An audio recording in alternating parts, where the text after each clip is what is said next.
There, is it working? Okay, okay, there. What's up, everyone? What's up, awesome people? Everyone's awesome in here. Oh, yeah! Thank you so much, Acme, for the 8 months, dude. Thank you so much. I really appreciate it. Yeah, what's up, Mega? I am doing well. How are you? What's up, Hakira, Blue Feather, Winter, Stitch, Rizik, Akagi, and Kunarmi? Wait. I'm just gonna call you Army. What's up, Army? Welcome, everyone. How's everyone doing tonight on this wonderful Friday night? The week's over. I'm excited. Welcome, Army.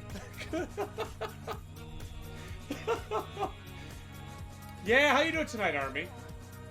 Welcome. Hope you enjoy yourself. Yeah, guys. I know, right? It's been a long week, but actually this week kind of went by fast for me, so it's really exciting. I had a lot of fun. Just call you Konami. Konami. I will call you Army. Alright, guys, so...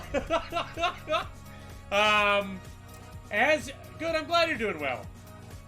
Tonight, what we are going to be working on is a yellow sapphire. We're going to be continuing our project of the sunflower for Sandy. I'd love to show you guys my my Legend of Zelda pendant commission that I got done. It's actually been blowing up on Reddit. I'm really happy with it. But I don't... Here, let's see if I actually can pull it up for you guys real quick. Dude, it turned out so good. I am so happy with it. So happy with it. Let's see here. General. No, it'll be under gems and jewelry. I don't know if you guys saw it in our Discord here. Here, let me just open it up here. Okay, and then we'll hop down here. Is this that one? Yeah. Check it. Dude, that thing turned out so good. It turned out so good.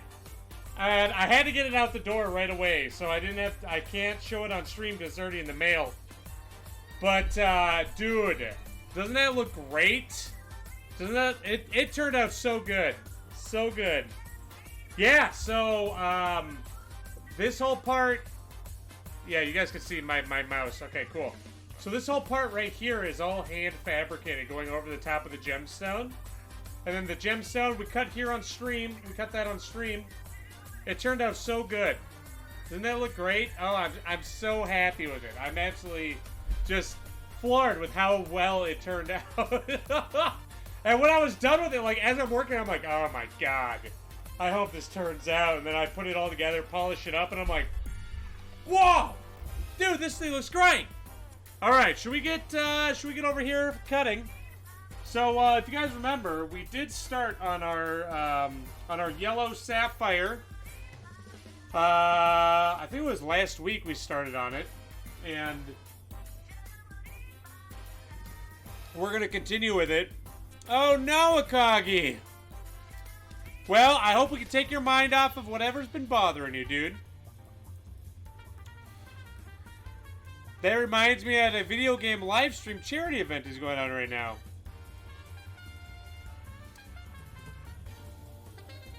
Well done. Yep. How are the parents to be? We're fine. Yeah, man. We're good. We're having fun. I think our first doctor appointment's at some point at the end of the month. I was actually thinking... I was sitting here thinking, I'm like, you know, maybe Sandy and I...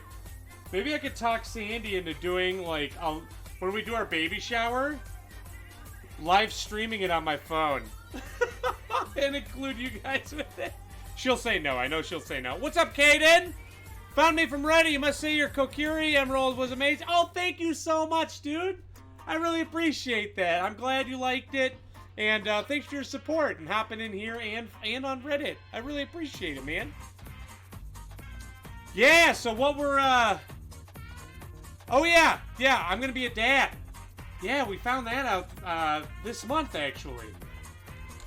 Alright, we got a lot going on here. So let me explain to everyone what we're doing tonight. Tonight, we're taking this yellow sapphire here. Look at this beautiful yellow sapphire we started cutting already.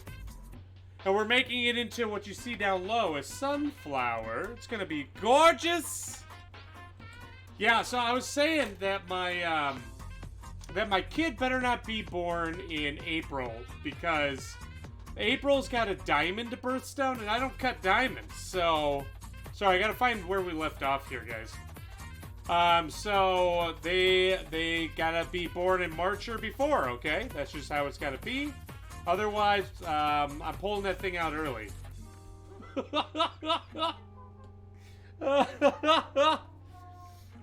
Thank you, Akagi. Diamond and Sapphire's no, Sapphire is September. I would know. My birthday's in September. Did I already cut all of these? Guys, did we finish this? Oh my god, we did. Okay. Okay, cool. So what we're going to do now is we're going to take our 260 off here. So what I'm putting on here, guys, is what is called a lap. The lap is just a big disc. As you can see, it spins. And on it has diamond. And the diamond is like electroplated to it to ensure that, well, it's like sandpaper, basically. Yeah, basically like sandpaper is exactly what it is. So what we're doing now is just like when you're sanding wood, you got to go from like a really heavy grit down to a finer and finer and finer grit to really get rid of the how would you call it? The coarseness of it, to make it nice and smooth. So you gotta do the same thing on a gemstone as well. Yeah, thank you so much, Shadow Friends. I really appreciate that, dude. Welcome to the Rough Crowd. How you doing tonight, Shadow? I should cut a stone the time of your child's birth. Actually, what I was thinking about doing, guys, is we design a gemstone. Hold on. First things first. You know what we gotta do? Get nice and moist. Yes, let's do it. I was thinking of looking for a design, or actually designing a stone that has like a gender reveal. And cut a stone that's got like the male, I don't know what you call it, logo? Is that what it's called? A male logo? Or a female logo? What are those even called? I don't even know what those are called. Birthmarks? I don't know. But, and then taking one and cutting like a neutral color, like green or yellow. And then when we're done with it, it'll reveal the gender on stream. I think that'd be kind of fun. What do you guys think?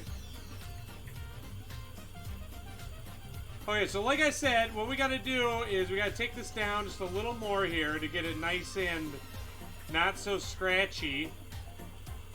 And I'm trying to keep this as large as I possibly can because it'll show off the sunflower the best. Just symbols, gender symbols, I think. Male sign, female sign, no fancy name. I'm gonna call it a logo. The gender logo for my kid. I'll be like, dude, you got your own logo. You can even choose which logo you want. So yeah, how was everyone's week? My week went by pretty quick at work. I'm really excited. I got the weekend off. By the way, for those of you that won Amazon gift cards at Jackbox night, the last Jackbox night, I'm going to be getting those to you this weekend. I know I said that last week, but I completely forgot this entire... Oh, Jesus, that's spraying me in the face. Excuse me. Could you aim anywhere but my face? Thank you. But yeah, I'm going to get those to you this weekend. I have it off. I've got a lot of plans to catch up with stuff, so I'll get that to you. Logo sounds perfect for social construct.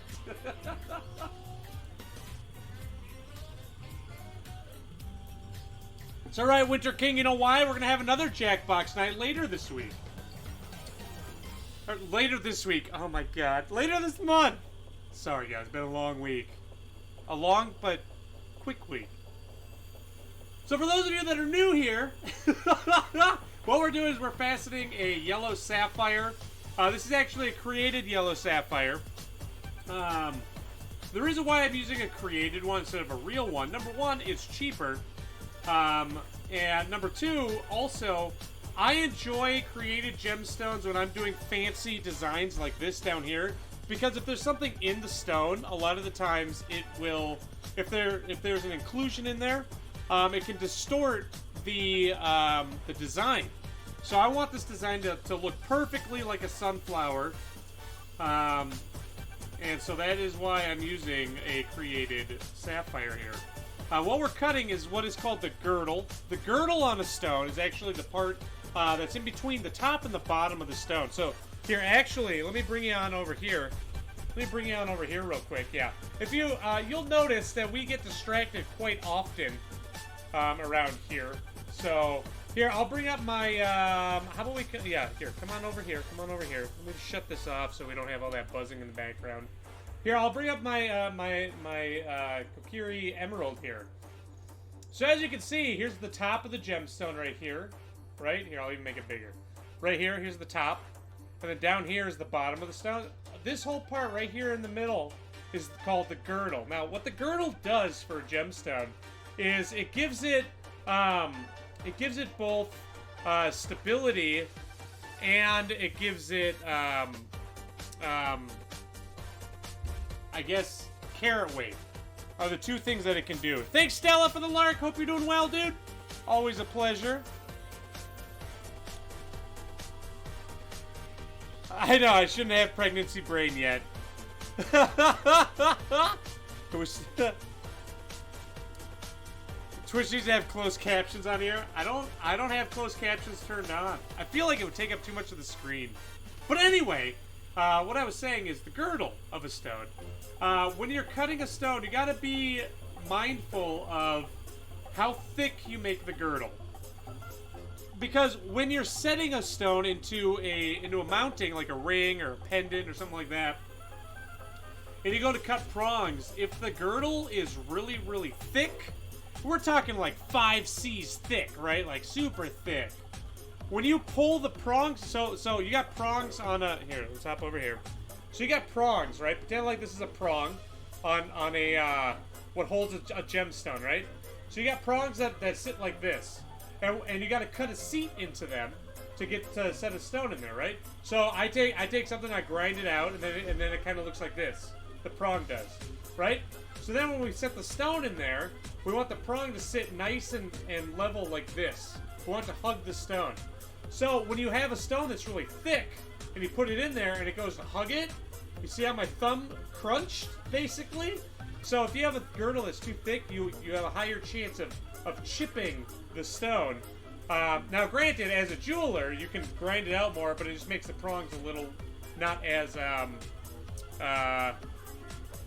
strong when it holds a stone. And if you cut it too thin and you go to bring it down, you have all this extra space down here. So this just kind of brings it down and then it snaps it.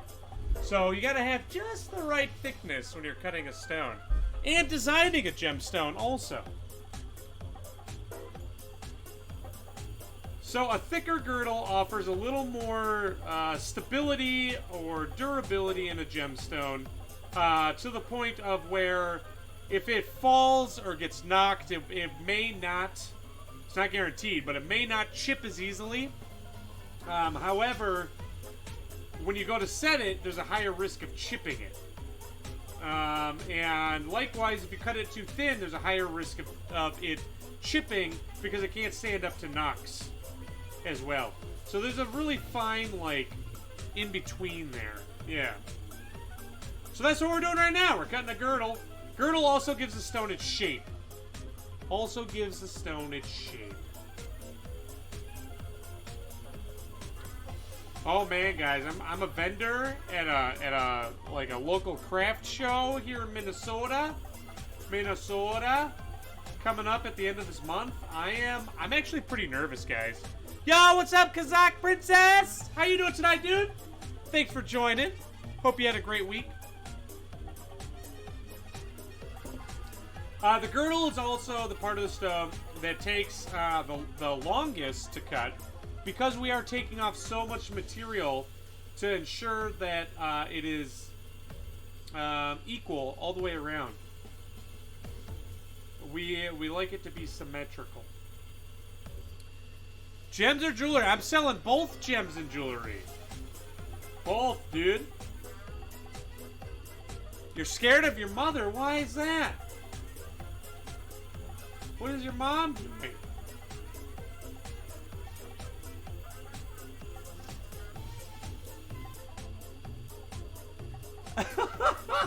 Hey, Kira, I start with the mug and then I move on to the teapot later on.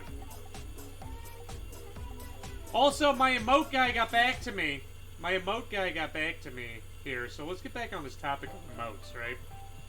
Because we can have up to 5 follower emotes, and I kind of want to update some of the emotes that we got in the chat here. So I obviously want to keep the meat points, and I like Fast and Ron. Maybe we'll rework Fast and Ron a little bit. But what other kind of emotes do we want? You know, like, I need one with a full heart, right? What's up, El Chow? How's it going, dude? Oh no, Princess. I'm sorry to hear that, dude. Well, hopefully we can take your mind off of it, make you smile a little bit this weekend or tonight and Sunday. And you should totally talk to someone about that.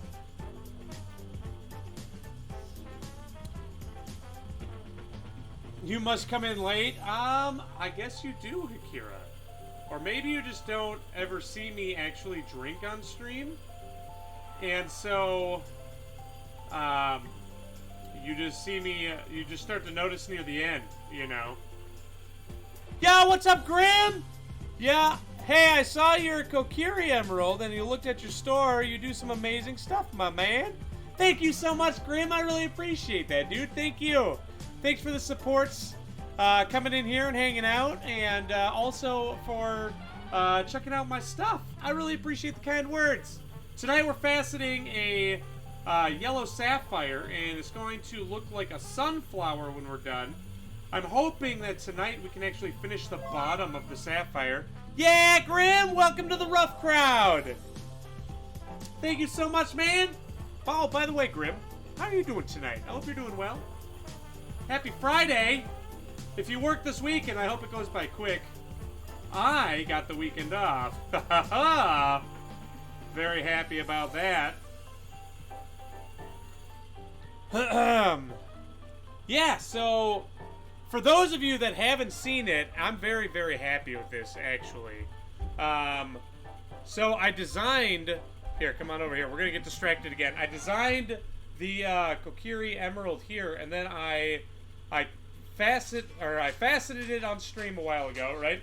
And then I set it into a custom fabricated... Oh, I gotta pull up the picture again. I set it into the actual thing here. So here, take a look. Take a look real quick. I gotta go that one. Look at that. Didn't that turn out great? Didn't that turn out fantastic? Oh my god, I can't believe it turned out so good. Like, okay, so I was looking at this thing when I was trying to set it, and I'm like, okay, peridot can't take heat from a torch, right? So when I was setting it, I'm like, okay, how am I gonna get it underneath this and get this attached to this back end piece here, right? So I'm like, here's the back end piece right here. So this is all soldered on top here, right? And the stone's under here. So I'm like, because the person that commissioned it... Oh, thanks, Comic Age! How you doing tonight, dude? So the part back here, the chain actually goes in back behind the stone here. So then it looks like it just kind of floats on the chain, right? So this is actually set from underneath here. So I took the stone over here and I brought it in the back here. If you look right here, you can see the prongs. Here's a little bit of another prong. The prongs are actually in there holding it in. So it was like, it was an experience, right? Because, like, this person talked to me about it. I'm like, dude, we could totally do this. Let's do it. And then I cut the stone, and then I'm like, all right, let's get... I don't know how I'm going to set this. So it was like a month-long process for me to figure this out. But it eventually worked out, and it came out really nice. You're doing amazing. You showed some of your friends the emerald, and you geeked over it for hours. Oh, Grim, thanks, dude. Oh, that means a lot, man. Thank you so much. I really appreciate the support. You know, that's how artists and crafters like myself actually get our name out there. So thank you. It's word of mouth. So thank you so much for sharing my work with others. Thank you. Yeah, how you doing tonight, comic? Hope you're doing well. Happy Friday. Tonight we're fastening a yellow sapphire into a sunflower. Yeah, well thanks for hopping in, man. What have you been working on lately? Anything exciting? Right now what we're doing is we're cutting the girdle. We're just gonna do our 600 grit on it, and we're gonna then switch over to the bottom of the stone, which is called the pavilion. I don't know why it's called a pavilion. Probably because it kind of looks like a pavilion. You know, that's my only guess, really. And then once we get to the pavilion, I'll actually be able to show you the difference between our 260 grit and our 600 grit here.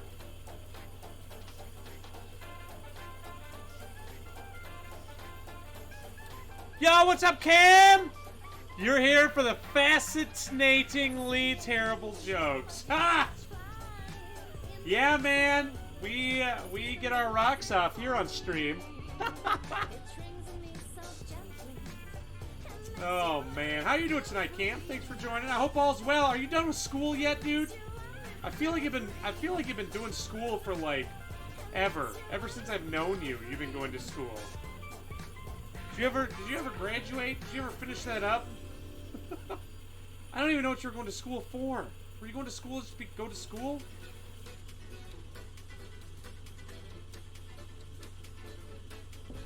Somehow there's glitter in my drink. I don't know how I got there. I don't think we have glitter anywhere here. Oh, you're building a new PC. Badass. You just started school in 2019. What? Dude, Cam, okay. Cam, what? I've known you for like 5 years, right? Maybe more than 5 years? I feel like you've always been going to school. Man, are you also going to make the Zora Sapphire? Yeah, dude, actually, here. Okay, we're getting distracted again. Come on over here. So, yeah, I design a lot of gemstones. So here's all my Zelda stuff. I got the Goron Ruby right here. This is the design. So I need to facet this. I need to facet that. And then I also got the Zora Sapphire, which I'm actually really excited to cut this. The thing is, we got to cut 3 of these, right? Because the Zora Sapphire has 3 of them in it. I'd facet that. But yeah, so we'd have to cut 3 of these and set them into a piece, right? So I'd have to cut them kind of small, and I wonder how this would translate into a smaller stone, you know? But yeah, I've got those. I've done a bunch of Zelda rupees too. I've cut a bunch of those. Yeah, man. Oh yeah, and my favorite, Link's shield. Link's shield actually has an old man in it. Here, hold on. It's right here, right? Okay, check it out. This is my favorite. Oh, I forgot to silence my phone. Pardon me. Okay, this is my favorite part of this. Okay, are you guys ready for this? Hey, guys. Oh, wait. Hold on. It's, hey, guys. How's everyone doing?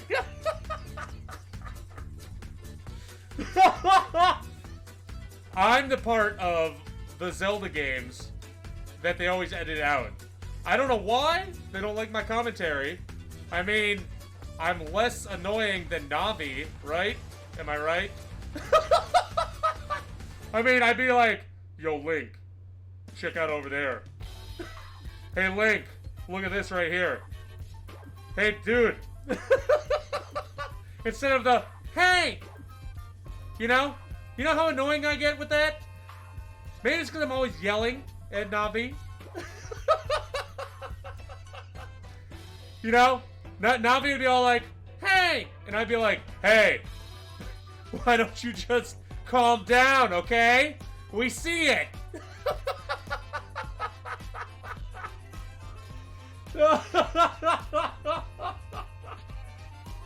So anyway, yeah, I'm Link's shield. The guy in the shield, okay? The old man in the shield. But you guys didn't know the Hylian shield actually has a soul, okay? Oh my god. I love it. I love it. Alright, let's get back to work. Let's get serious, okay? Gem cutting is serious business here. Can I show off my two-colored piece? Are you talking about? Okay. Well, I guess you talked me into it. Totally talked me into it. Are you talking about that one? The ametrine there? Oh, here, let me take that off real quick. Here, let me move stuff. Hold on, it's all dirty. I got fingerprints on it. Let me just get these off here.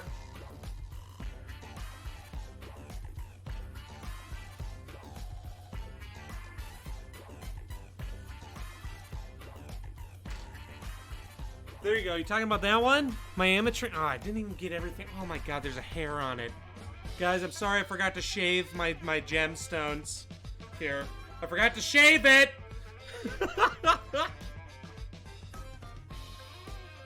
Yeah, this is an ametrine. So it's half amethyst, half citrine. The colors kind of meld together in this design. That's just because of the way the light... I'm sorry, Winter! There you go. You can see the half and half right there. Half yellow, half gold, half purple. Thanks, Akira. There you go, princess.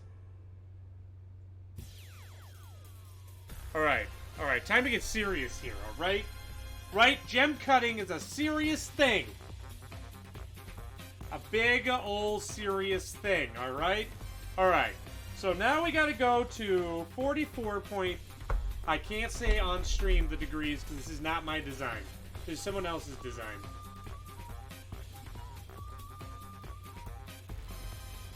Alright.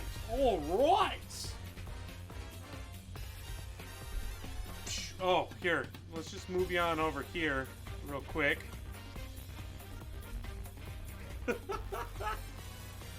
And Grim, thank you. I hope I can live up to being your new favorite streamer. I'm great at birthday parties. I just fly in the wind, you know. I just kind of flap there. And any other party where you need a streamer, okay? Yes, Winter, what? You set your first stone? Grim, classic. Classic. What'd you set, dude? That's awesome, man. Congratulations. What did you set? Okay, so let me cut. So, again, guys, what we did when we faceted this is we started with really, really heavy grit. And, which was a 260 grit wheel that we were cutting on. And now we're cutting with our 600. Let me show you the difference, okay? So, let me just wipe your eyeball off a little bit. Okay. So you see how scratchy all that is, right? You see how scratchy this is? And right here is 600. That one facet 600 compared to 260. Look at that. See how much smoother that is? See how much smoother that is? Yeah, it's as smooth as my head. Ooh. Yeah.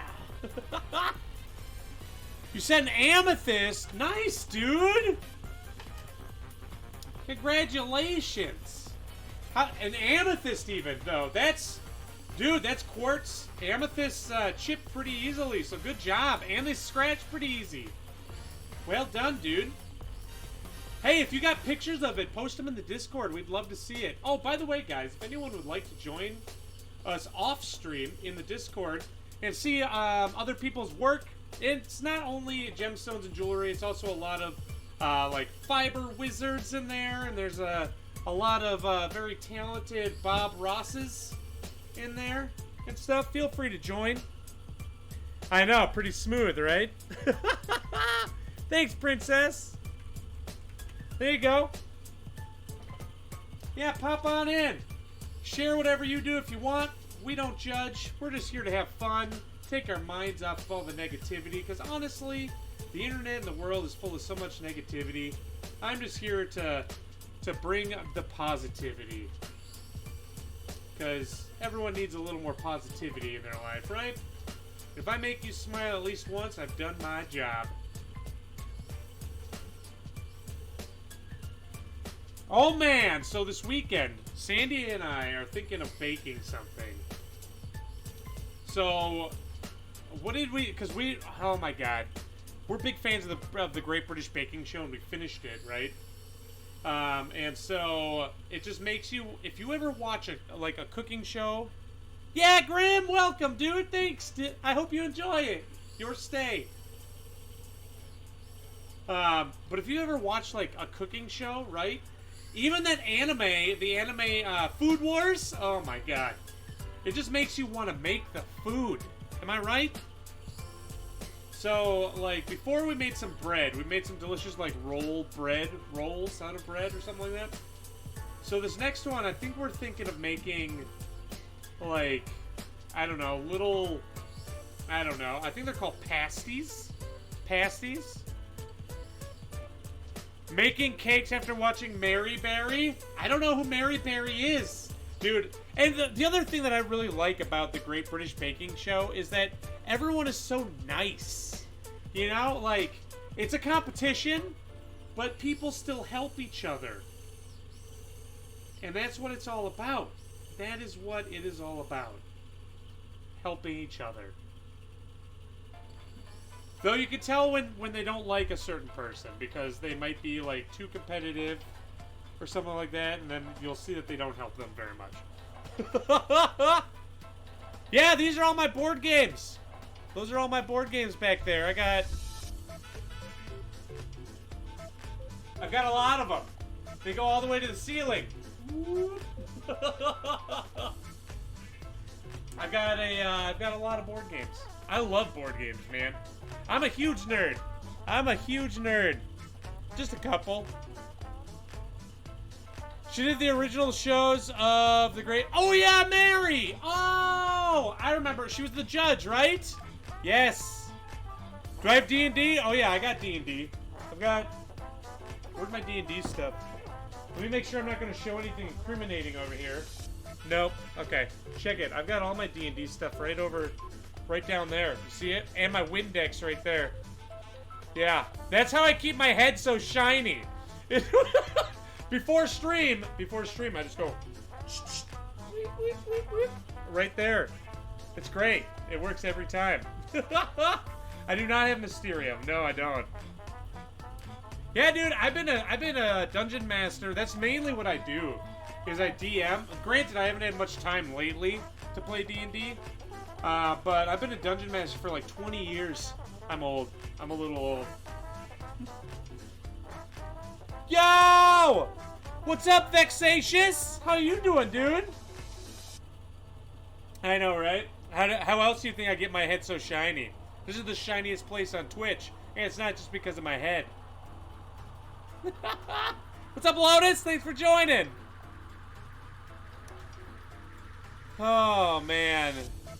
We don't judge people based on their nerd size, Ryan. What's up, Yar? Thanks for joining, man. Okay. So now, oh shoot, we gotta get all the water off the lap. If we leave water on the lap, then it will rust. So we gotta make sure we spin dry it, right? So we gotta get all the water. You'll see it'll start getting lighter gray. It'll start in the middle and go toward the edge. So we gotta do that. Yeah, Lotus. You love being the dungeon master because you can mess with your pals. I really enjoy... So what I like doing, and this is probably why I enjoy making jewelry and stuff for people, is I thoroughly enjoy making something and seeing people enjoy experiencing it, you know? I mean, that's why I used to run a bunch of Minecraft servers and build them. That's why I like making my own worlds in D&D and all that kind of stuff. That's also why I love streaming, because I can share my passion with you guys. I'm doing great, Yar. Doing well over here. He spent the other evening sanding some wood/resin scraps into gems by hand. You're jealous of my setup. Hey, man. One day. What are you interested in faceting stones? Is that what I'm hearing? Is that what I'm hearing here? All right, so now we're going down to a 1200 grit on this. Okay, we just gotta keep going lower and lower. So when we go to polish, it's easier. It's a rabbit hole you've avoided. Well, welcome. Welcome to the rim of the rabbit hole. Okay? You're crowning into the rabbit hole right now.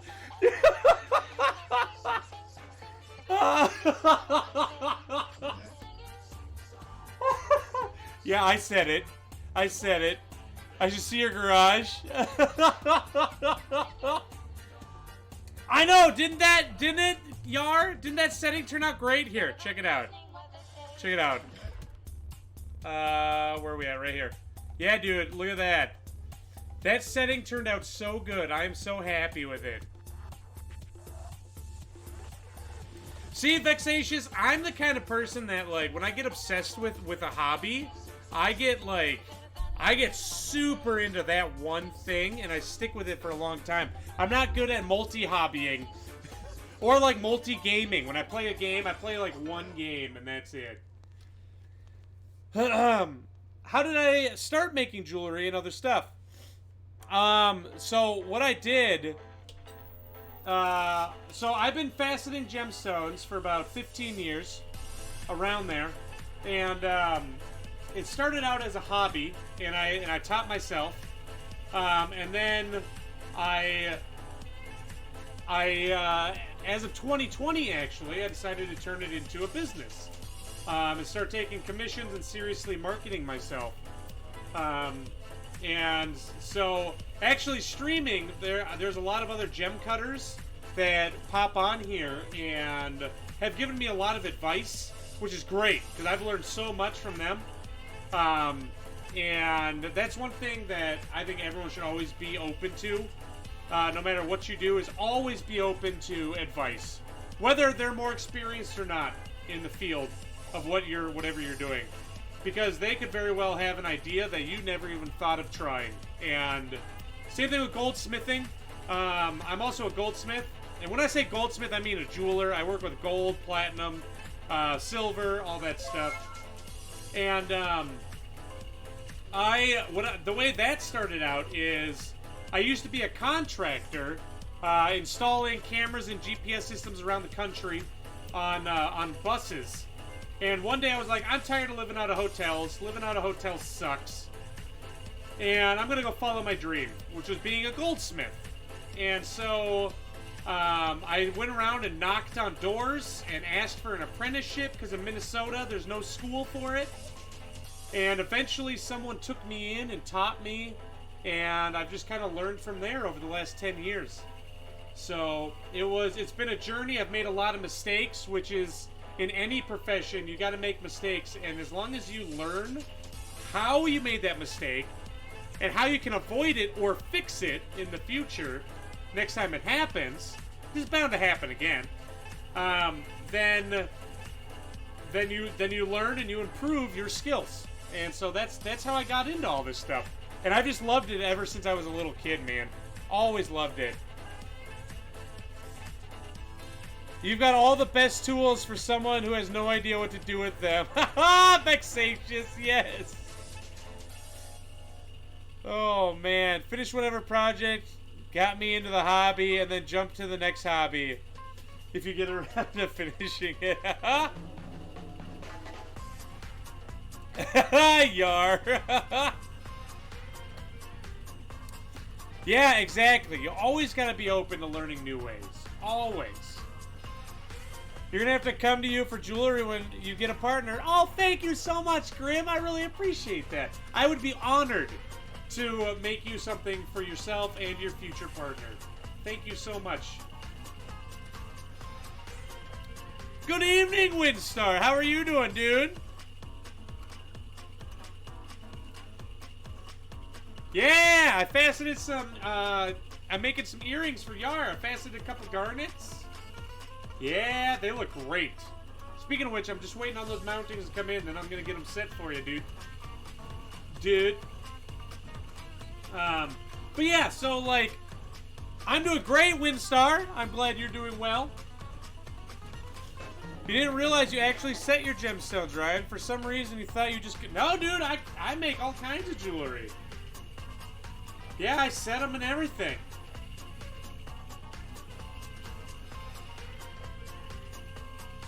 Yeah, here. Let me finish this facet real quick, and I'll show you. I'll show you some that I've got.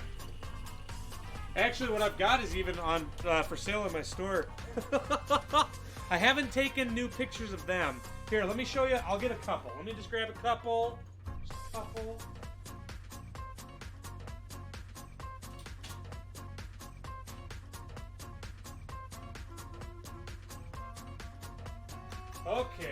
Okay, now it gets real, okay? Now it gets serious.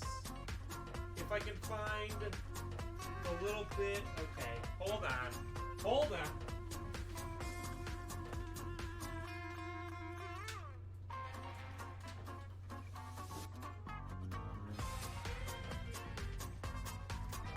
Alright, just move that out of the way.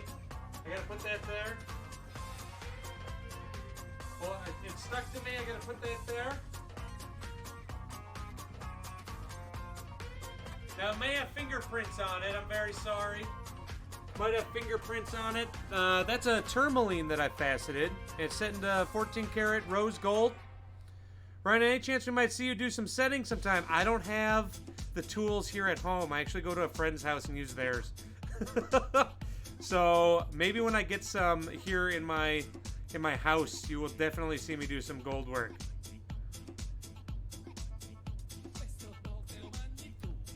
So yeah, that's tourmaline and rose gold. What else we got here? We've got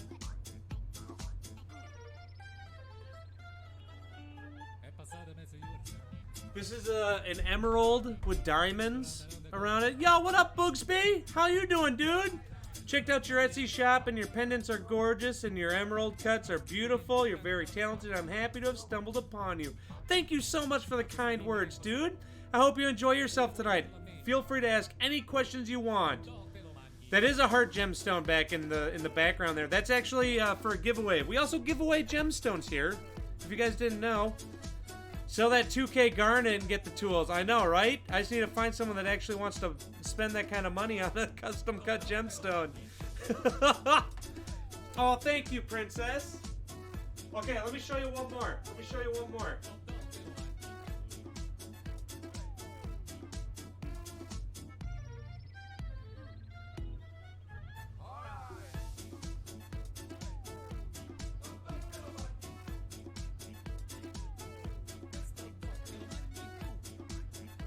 So this is an amethyst. Sorry, it's kind of cloudy. And it's going out of focus. But this is an amethyst set into... Oh my god, my camera.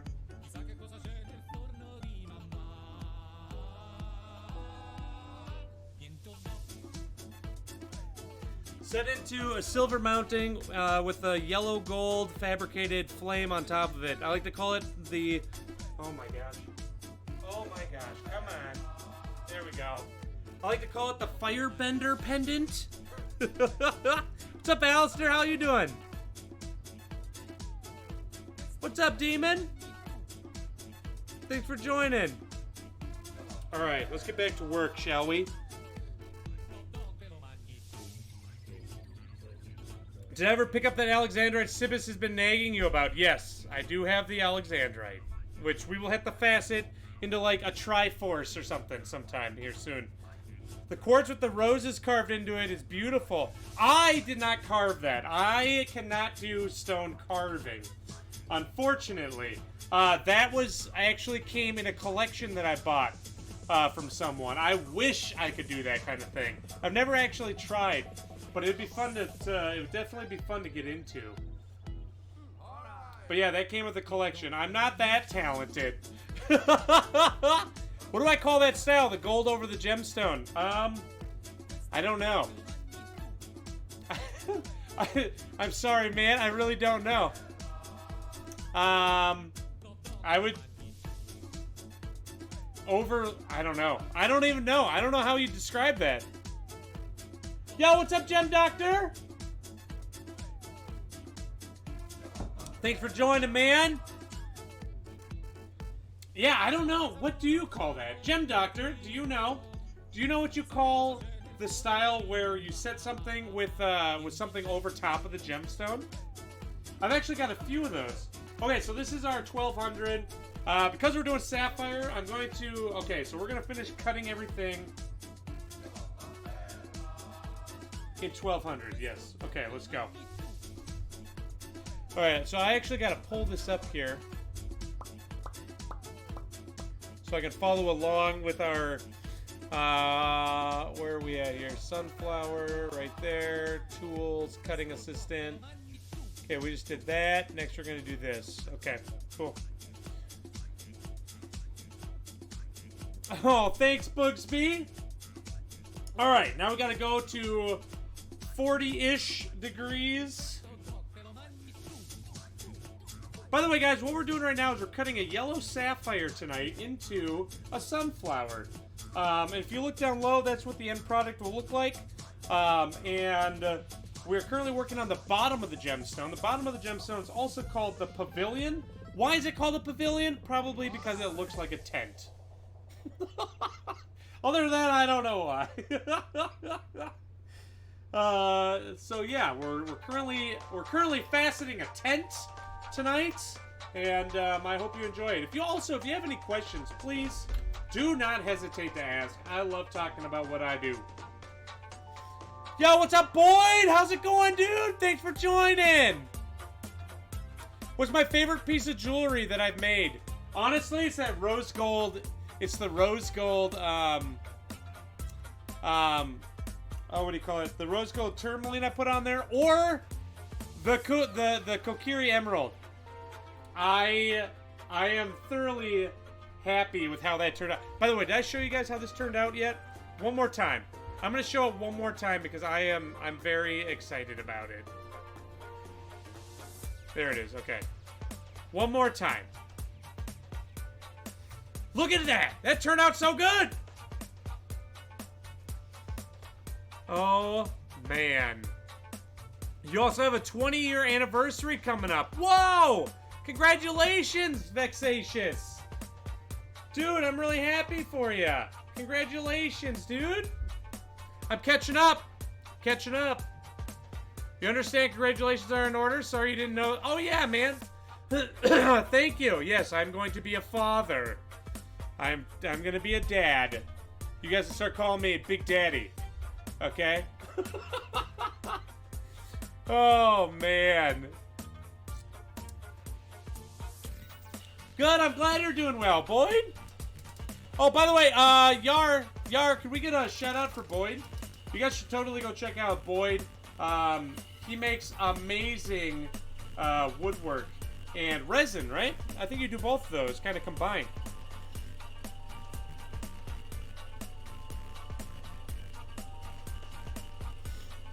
Oh, thanks, Boyd.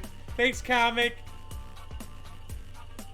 Oh, Griff, thanks, Bugs. Yeah, this will be my first kid. I'm excited. Dude, thank you so much for the follow, Ugamars. How you doing tonight, Ugamars? Welcome to the rough crowd. Hope you're doing well.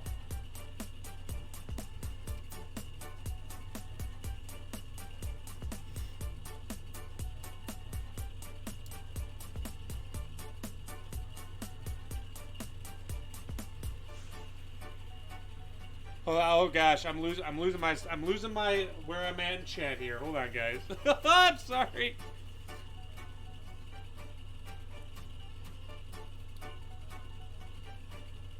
Yeah, totally. I mean, most of the stuff I do is actually by commission, because so many people have different styles and tastes, and that's just allows me to be more flexible with people. So yeah, if you guys, and also you can contact me about anything, and we could talk. Even if you're not looking to commit, that's perfectly fine. I won't pressure you. I just love sharing the art of it and seeing what other people's ideas are. You know.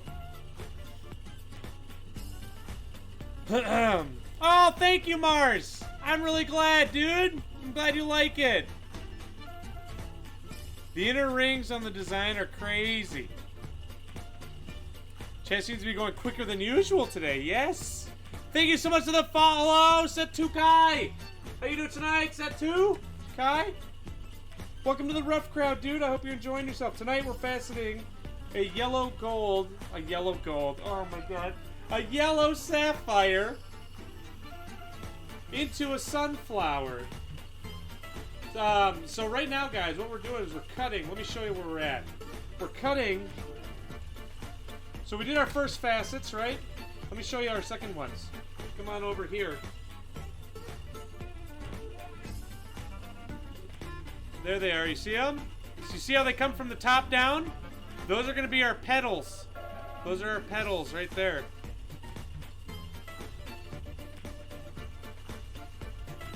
I'm hoping. I think I'll take enough off the bottom there. I think we're good.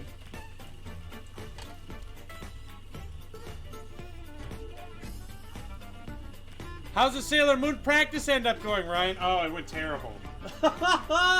I think I figured out what's wrong. Is when I made the design, I actually made it awkward for positioning the rough. So I gotta adjust the numbers on the design for the Sailor Moon Mercury Stone, and then I think it'll go a lot smoother that way.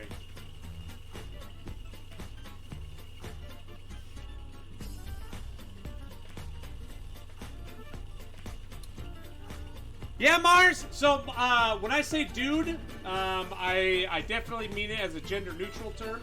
But, if you prefer, I could definitely try and remember to say doodad. Whatever you prefer. What's up, Jezebel? Thanks for joining! You always feel awkward with commissions. Hey, man, what would it cost for X? Oh, I can do that for 19K. Well, shit, that's out of my... No, man, don't feel awkward, especially now. Like, it's me. It's me. I'll be the one talking to you, and like I said, I won't pressure you. And if anything, we can even talk about a budget that you're comfortable with, and then talk about options. You know, that's the other thing too. Is there's always options, especially with silver. Silver compared to gold is a lot more inexpensive. Typically more affordable. So. Yeah, dude, whenever you're ready, hit me up. You've got one and only one question. Can you make a Tsunayoshi Sawada ring from Hitman Reborn? I'd have to take a look, but I might be able to. Sedukai. Does it have a gemstone in it? Does it have any stones in it? I bet you I could. I actually work really close. I work really close with a custom jewelry designer, too. Seeing as I don't have CAD capabilities at the moment. It has a giant stone in it. Oh, I could totally do it, dude. Hit me up. Yeah, like I said, here, hop on over here. I design. Boom. I design gemstones too. I do a lot of like. Excuse me. I do a lot of stuff. So like, here's Captain America's shield. I haven't cut this one yet. I want to though. But yeah, dude, we could totally design it and everything. So hit me up. I'll have to look it up too, for sure. Oh yeah, we did a design for Jezebel. It's called Steps to Stardom. Jezebel likes purple, so we'll do an amethyst. See how you see a big old star in the middle there? Oh, thank you, Sedukai. I really appreciate that, dude. Thank you.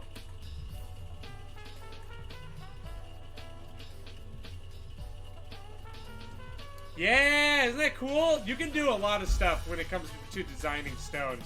What else? I did a bunch of Pokemon stuff. Let me show you the Zapdos. There's Zapdos right there. See the bird? Here, let me darken the background a little bit. There we go. You see the bird?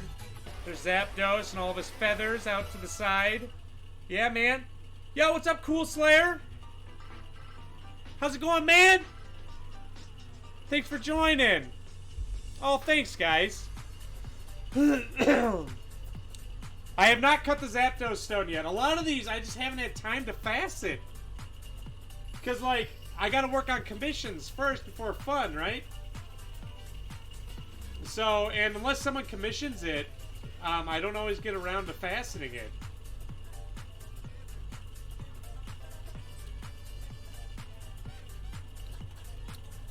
You've been scared? Why, Cool Slayer? Oh, thank you, Princess. I really appreciate that. How long does your average commission take to complete? Average, a stone takes around 6 hours to cut. If I'm not distracted by Twitch.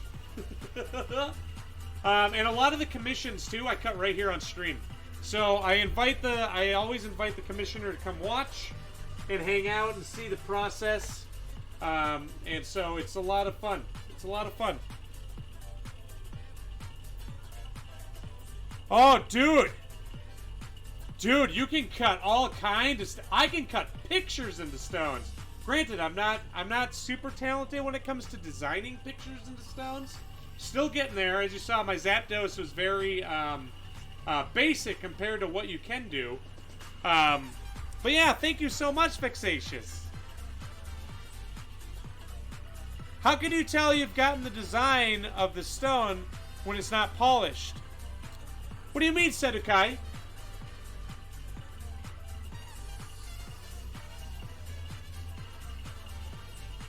Are you asking, like, how do I know it's going to turn out that way? Or how do I know that I'm cutting it properly? Hi, we distract Ryan. Can you cut a dog silhouette? Yes, I can. However, like I said, I'm not incredibly... here, let me show you. Okay. So I have a sponsor. They are Viet Gems and Artifact Makers. So I've got some designs by them. I'm going to bring you to my face because I can't share how to cut them on stream. So let me pull some up for you, okay? Oh, actually, here, I made one. I made one that is a silhouette of a dog. Because I have a couple greyhounds. I have a couple great greyhounds, and I love... Okay, where's it at? Hold on. Guys, where did we put it? Oh, I gotta find that one. Sorry, there's like a little bug flying around my head. It's annoying. Oh, I don't know where it went. Oh, shoot. Okay. But anyway, let me show you some some cool stuff we can do. So, like, we've got this little fairy. See a little fairy? You're an admin for the streamer, and he was rated by the largest creator on Twitch. So we went from 20 to 200,000. Wow! Wow! Well, congratulations, Cool Slayer. That's awesome, dude. I'm really happy for you, and the streamer.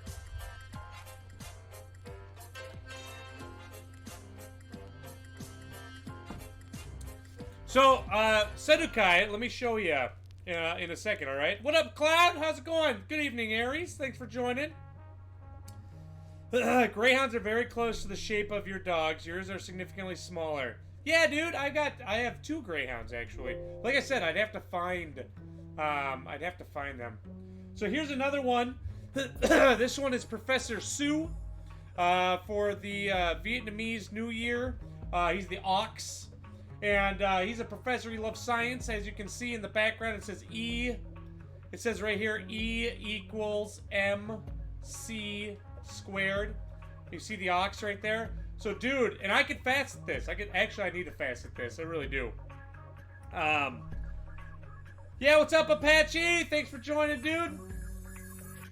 So, yeah, you can do a lot of really amazing stuff with gemstones that you don't see in general stores. And Just all kinds of really, really crazy stuff. Here, I'll show you one more. Let me show you one more. How about we do... we'll do our bedtime one. Everyone likes the bedtime. There it is. Is it blowing your mind? How does that work? Oh, dude, it's all about the angles. As long as you get the angles right, you can do it. Also, this part right here, so like where you see this moon, that's called frosting. When you put frosting on a gem, that just means that you don't high polish it. You leave it rough. That's it.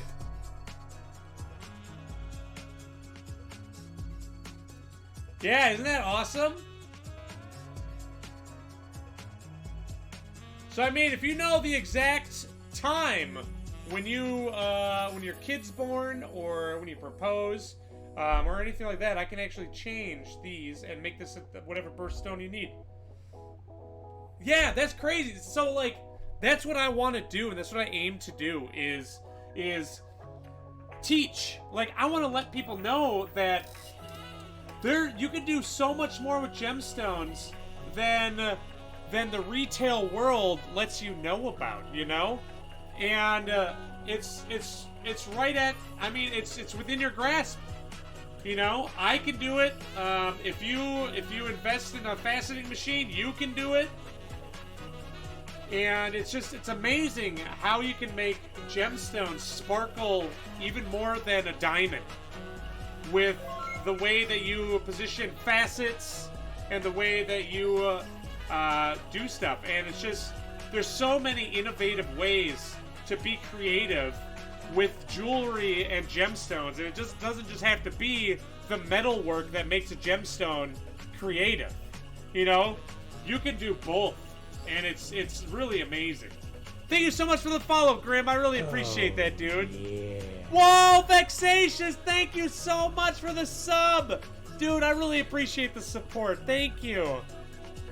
Thank you so much. Hey, it's me, Grim, but on my PC. Welcome, Grim PC. By the way, guys, we're just joining. Tonight we're faceting a yellow sapphire into a sunflower.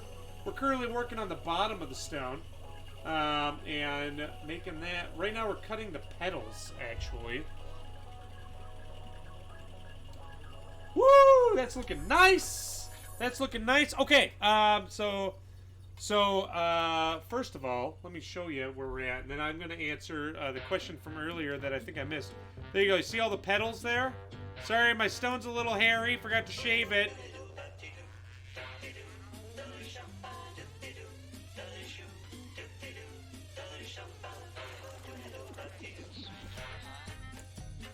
Okay, so, who was it that asked? Sedekai. It was Sedekai. All right, pop on over here. Pop on over here.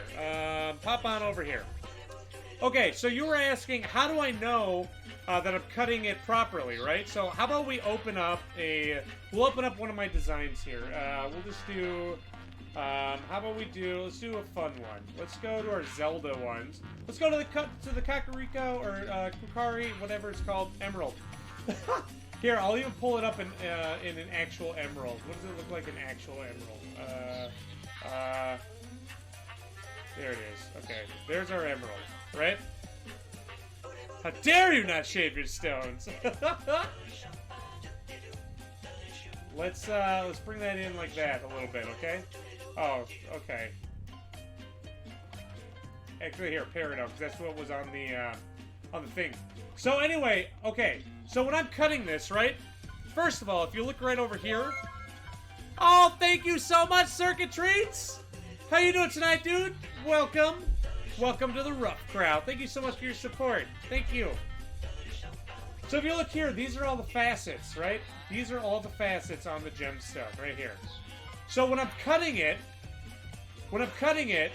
we go to, let's go right here, right? So here's our rough, right?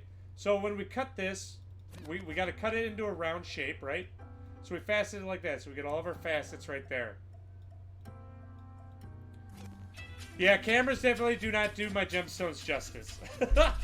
It's so hard to get the colors. right? And then what we do is we cut this next set of facets, okay? So we cut all these. And I know I'm cutting them right because if you look right here, these line up, right? These all line up right here. Whoa, Vengeance Knight! How's it going, dude? Thank you so much for the 100. I really appreciate that. Thank you for your generosity. How you doing tonight, Vengeance? So then after we cut this, right? Then we cut the next one, which are going to be all these ones, right? And you'll see when we cut it, it actually comes from the top and comes right down to here. So let me show you on here. Pavilion. So we want to be on the bottom. So we cut these, right? So let's go with this one right here. So we're going to go ahead and edit. Okay, so if you look here, when we go to cut it, let me bring it up large. So when we go to facet it, this is going to start up top here. It's going to gradually come down. I know when to stop cutting when this point right here reaches this point right here. That is what you call a meat point. As you can see with our wonderful meat point emotes. And what you want is you want the tips of your meat points to touch. You want the tips to touch. Okay? So, as you can see, we can bring this down. Whoa, too far. So we can bring it all the way down until we touch right there. See that? That's a good meat point right there. And if you overcut a meat point, if you overcut it, it's going to look like this. You see how it gets flat like that? That typically, not always, but it typically means that the facet is overcut. And if it's undercut, you've got a little bit of space in between it, right? Oh god, that was too much. There you go. You got a little bit of space in between these two facets here and here. And so what you got to do is you got to go a little deeper. Not always, but sometimes. So if we hop on back over here, and I show you our wonderful sapphire right now, you can see how I brought it down. How I brought those facets down to the very edge right there. And that's how I know when to stop.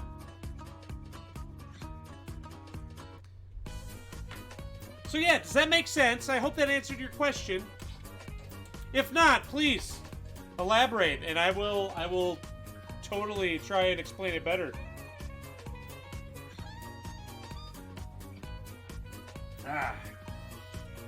Yeah, so that's what I'm looking for.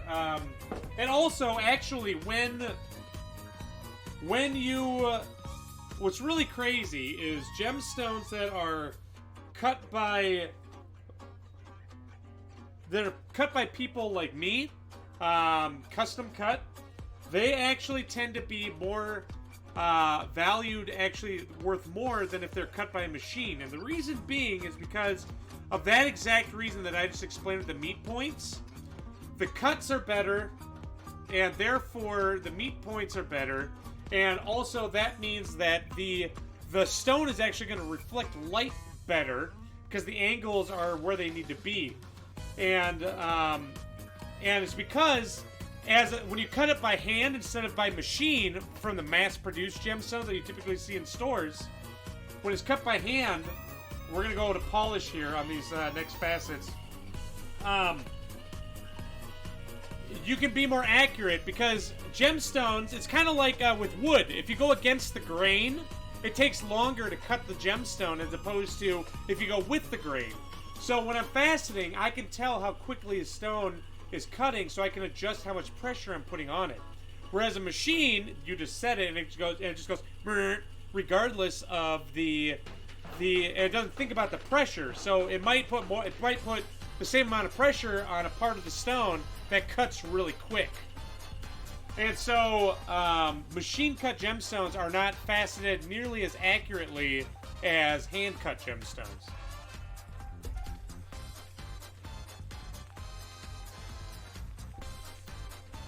Ugh. All right, so we're gonna. Oh, hey, buddy. There's Tank. Hey, bud. You want to say hi?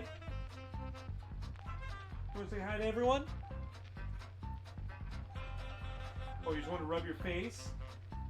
Should we say hi to Tank? Let's see if he wants to say hi. You just want to rub your face? Hey, buddy. This is Tank, our retired racer. He's adorable. Yeah, bud.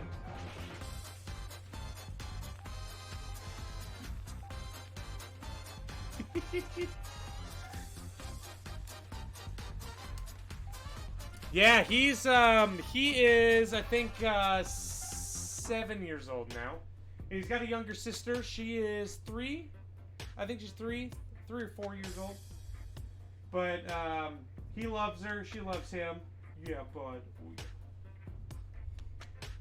As you can see, I love greyhounds. Gotta catch them all. I'm a big nerd.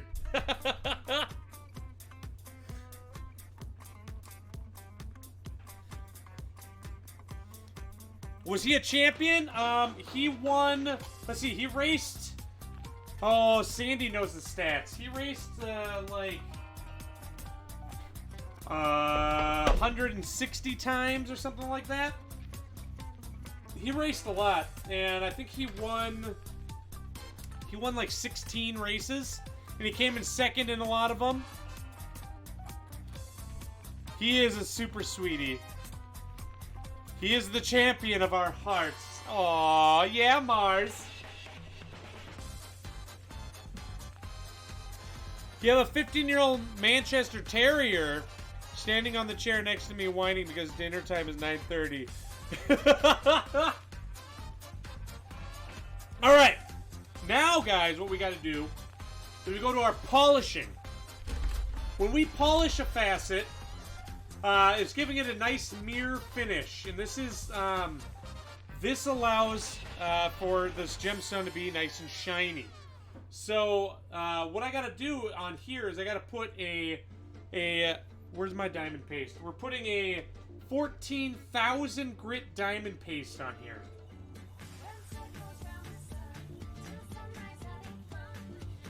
So we're gonna do that. And then what we gotta do is we gotta put some lube on here. You're gonna go feed her and her younger brothers. Stream is still going. Alright. Sweet, thanks, Vex. Oh, now you got a nickname. Now you're really part of the crew. Did I just watch him drink tea out of a cat? Oh yeah, Grim. Grim, dude. Skip the middle, you know? You just go straight to the source. Yeah. Yeah, gotta get that cat lube. That beautiful cat lube in there. You know what I mean? Of course, what's unusual about that? Okay, so we gotta spread out this diamond paste. Let's just give it a little spread. Give it a little nice spread. Spread it!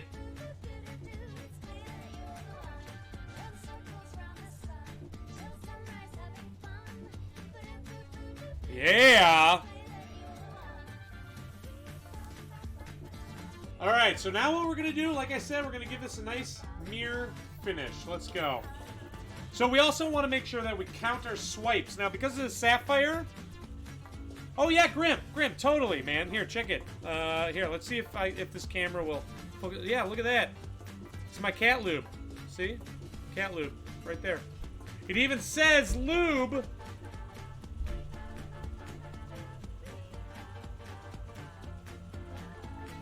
It even says lube right on the bottle. You see that? It's cat lube. I mean, I do have 3 cats, so I've got a never-ending supply of cat lube.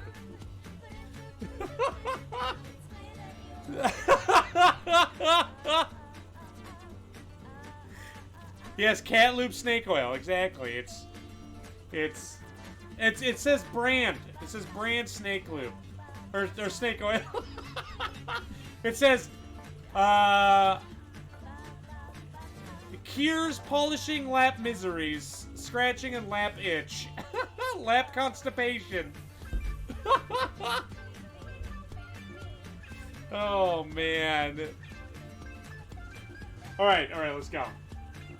So because it's sapphire, we are going to have to do quite a few swipes. Okay, so here we go.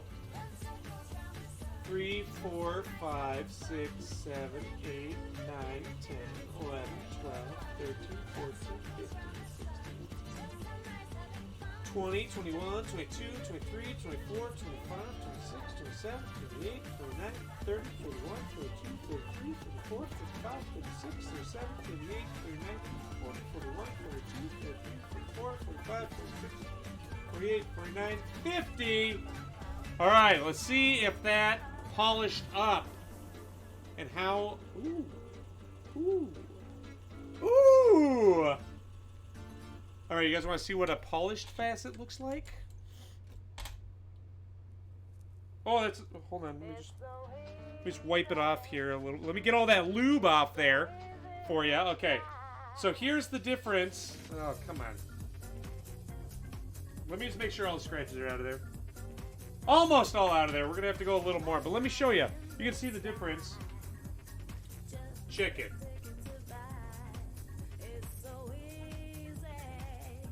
You see that difference?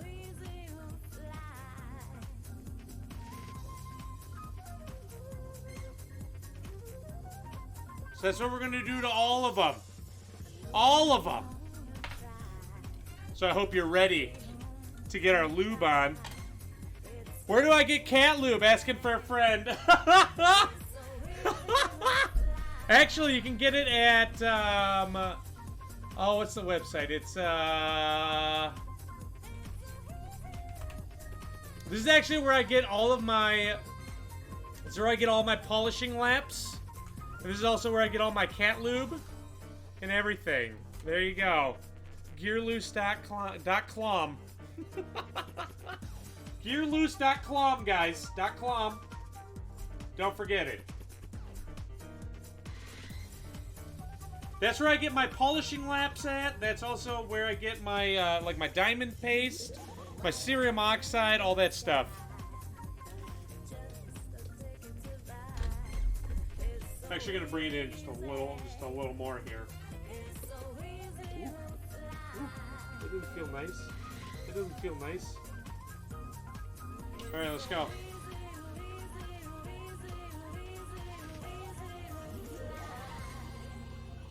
Six, 7, 8, 9, 10, 11, 12, 13, 14, 15, 16, 17, 18, 19, 20, 21, 22, 23, 24, 25, 26, 27, 29, 30. So also, the bigger the facet, the longer the stone takes to polish. Just because it's a very large surface area that it's got to polish up. So we got to go 80 swipes for each facet. We got to go back and forth 80 times for each facet. Now you can see why why cutting a gemstone may take me 6 hours. Gem Doctor, why aren't you a VIP, dude? I don't know why you're not a VIP. You deserve it. Hold on.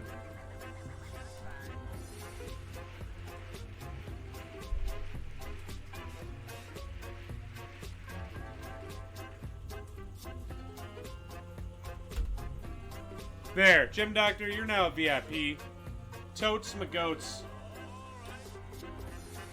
Alright, let's go. 1, 2, 3, 4, 5, 6, 7, 8, 9, 10, 11, 12, 13, 14, 15, 23, 24, 25, 26, 27, 28, 29, 31, 32, 33, 34, 35, 36, 37, 38, 39, 40, 41, 44, 45, 46, 47, 48, 49, 50, 2, 3, 4, 5, 6, 7, 8, 10, 11, 12, 13, 14, 15, 16, 17, 18, 19, 20, 1, 2, 3, 4, 5, 6, 7, 8, 9, 10. Woo! Do I count the passes for the rough too? No, I do not. For the rough, when I use the cutting laps, I look for meat points. And typically you want to leave a little space in between your meat points, because when you go to polish, that'll really bring your meat points up. Because even when you polish, it cuts it a little bit, just a little bit.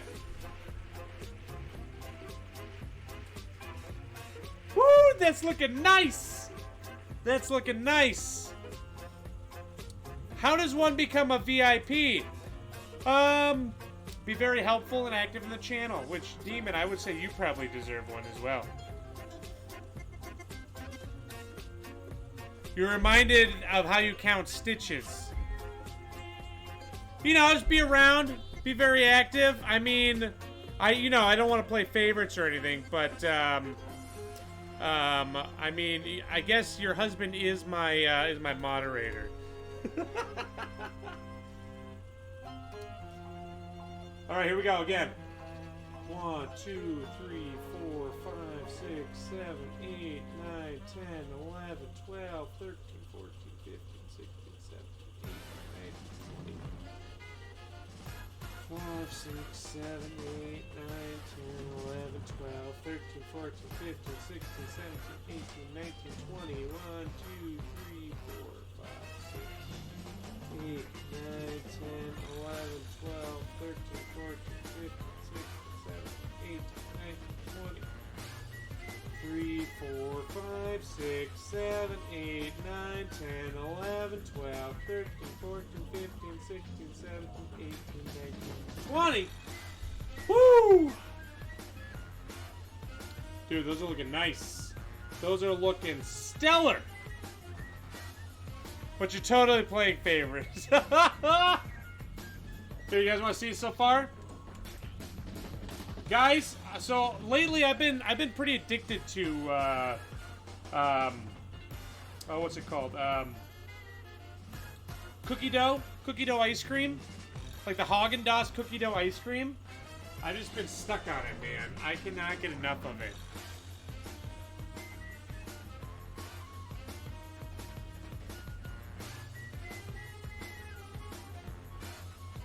Oh yeah, guys, we're getting there.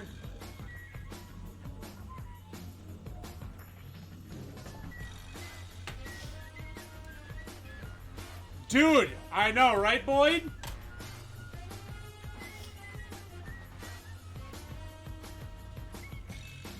Yeah, so I've been really stuck on it.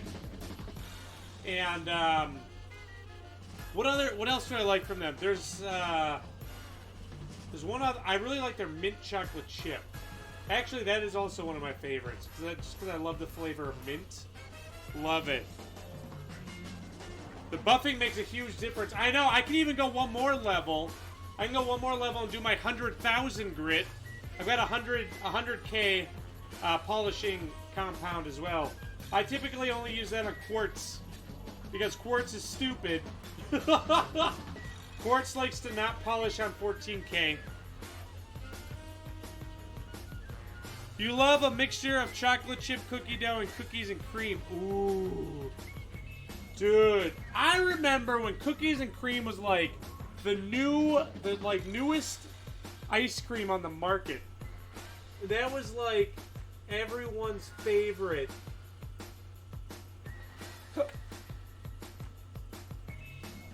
Kira +1.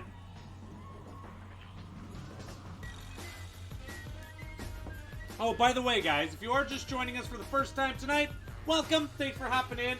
What we're doing tonight is we are polishing up the bottom of the yellow sapphire right now, and it's actually, we're cutting it into a sunflower design, as you can see right down low there.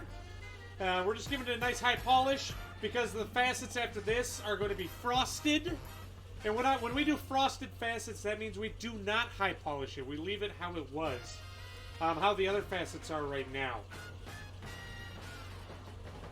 So we're going to get all these high polished so that we don't mess up the frosted facets after this.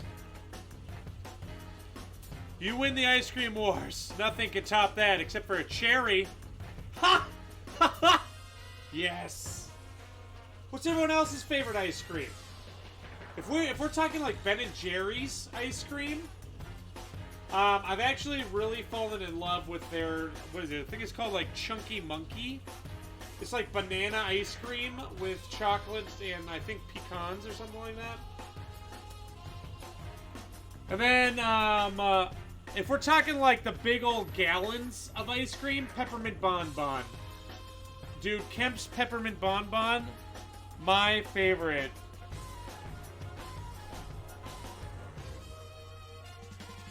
I absolutely love peppermint bonbon. Alright, we gotta go a little more on this guy. You love mint chocolate chip and cookies and cream?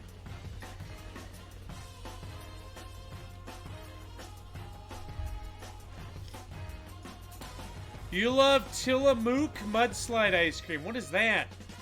Mega, you like Big Gay Ice Cream's lunchbox. What is that? Welcome back, Yar! I can't say I've heard of either of those, Demon or Mega.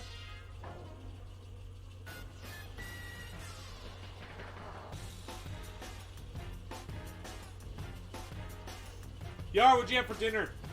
Okay, we're gonna start talking about food. Everyone's gonna get hungry.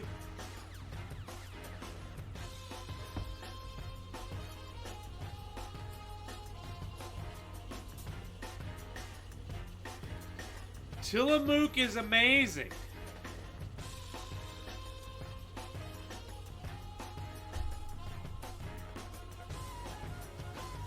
Well, help me out. What is it? What is Tillamook? I don't even know what this is.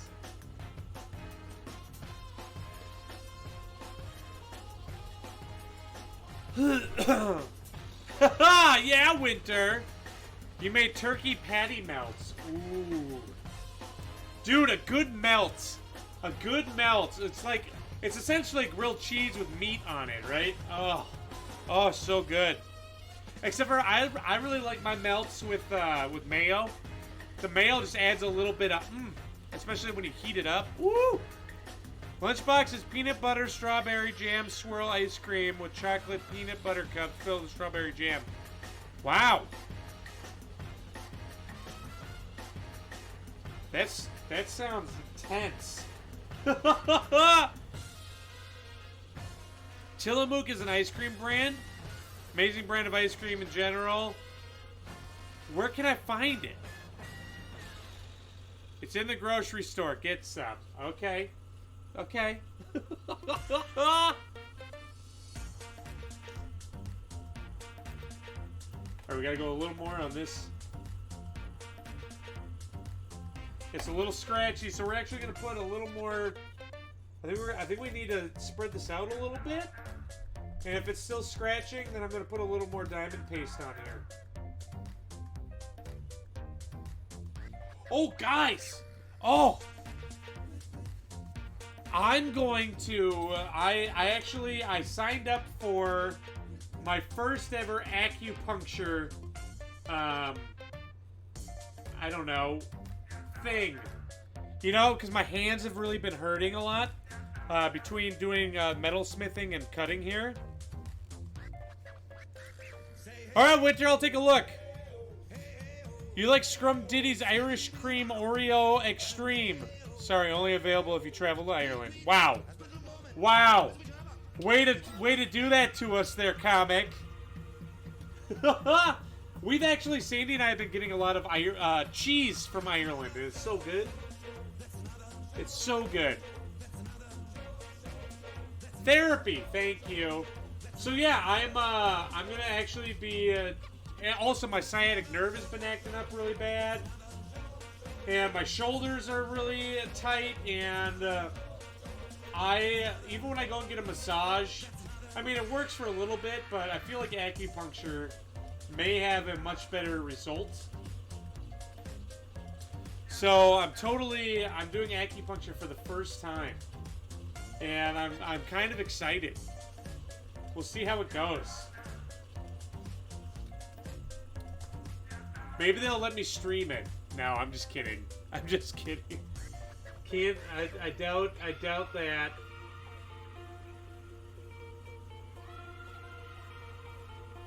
Anyway, I'd have my shirt off, so, and no one, I mean, you know, Twitch terms of service. I guess I could ask him if I could wear a bikini. That might work. You guys want to see me in a bikini? I think it'd work out. Ryan, you want to become partner in just under a week?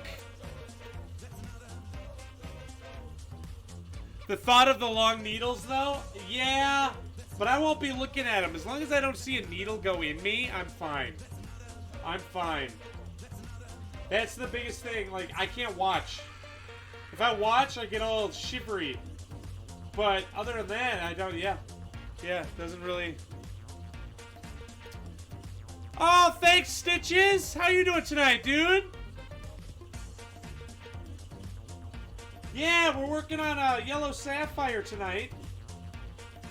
As you can see, it is coming along. It is coming along. Very happy with the progress. I hope it works too. I've heard from my coworkers that they've done it, and one of them even has carpal tunnel, and they went in a couple times and they did some acupuncture on their hand, and they said that all the pain has gone away. So I'm like, oh, I might have to try this. Yo, what's up, Infinite Pocket Cosplay? How's it going, dude? Welcome. Thanks for joining. Hope you're having a great week and a great night. Do you know people who leave their acupuncture appointments with needles they're supposed to leave in their heads for a few extra hours? Oh my god. Well, we'll cross that bridge when we get there. I'll just come home. I'll come home to stream, and you guys will just see a big needle sticking out back here. I'll just be like, just boing, oing, oing.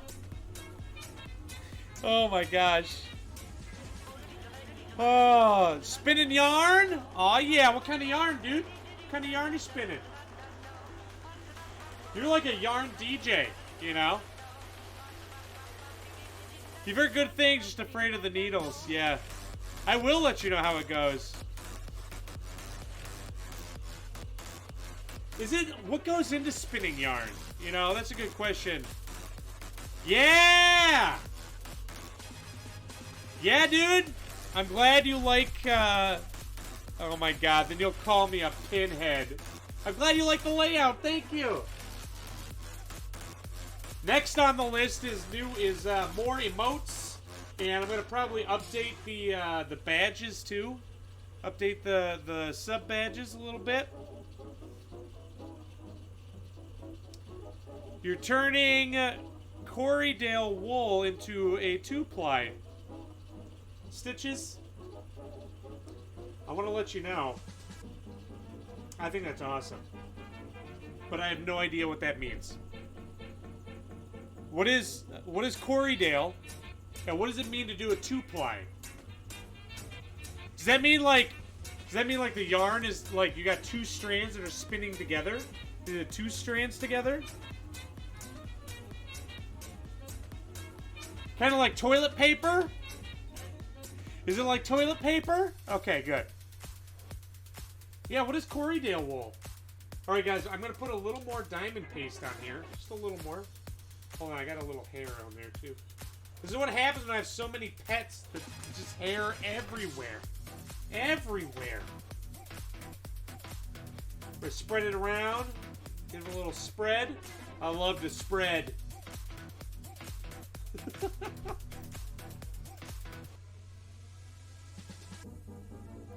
Sent you a link for something to help your pain. It's been absolute magic for you, dude. It's worth his weight in gold. Dude is worth his weight in gold. Okay. Sweet. Thanks, Yara. I will check that out after stream, man.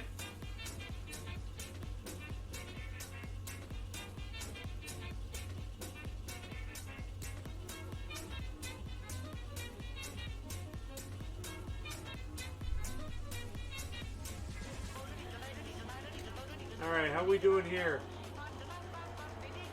So again, guys, what I'm looking at right now when I come in here like this is I'm looking for that meat point. I'm looking to make sure that I'm cut to the right depth here. Oh, that's looking nice. It's looking nice. This is like the best part of cutting gemstones too, is when you go to polish, it's like you're slowly unwrapping a Christmas present. You know, it's so good. It's so good. Hey, it's been a blast, but you're gonna go. You might come back later. Thanks for teaching you so much. Yeah, dude, thank you for your support. I look forward to getting to know you, and hope to see you in another stream, if not later tonight. Thanks, dude. Corydell is a breed of sheep, and the number of plies is how many strands go into the finished yarn. Oh, interesting. All right. That's cool, dude. Oh, thank you so much for the follow, too, Knots. I really appreciate that. Welcome to the rough crowd. Hope you're enjoying yourself. How rare is this sheep? Yeah, are we talking like... Give us like Pokemon rarity, okay? We need Pokemon rarity in this. And math? Your geeky heart is full. Yeah, Treats! I'm gonna call you Treats, even though I think it's Circuit Eats. No? No, it is Circuit Treats. Oh, I get it now. I get it. It's like circuitry. It's like circuitry, but circuit treats. Aha! Oh, I like you.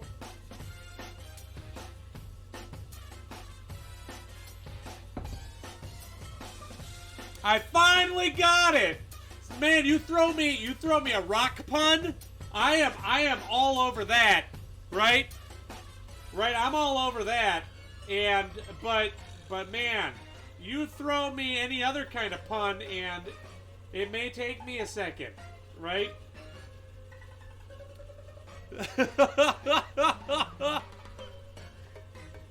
Oh my gosh. They're relatively easy to find. Okay, so they're like a Zubat, right? They're like a what's a really common Pokemon you always run into and you're like, oh, they're like a Caterpie. Got it. I got it. Like a magic cart.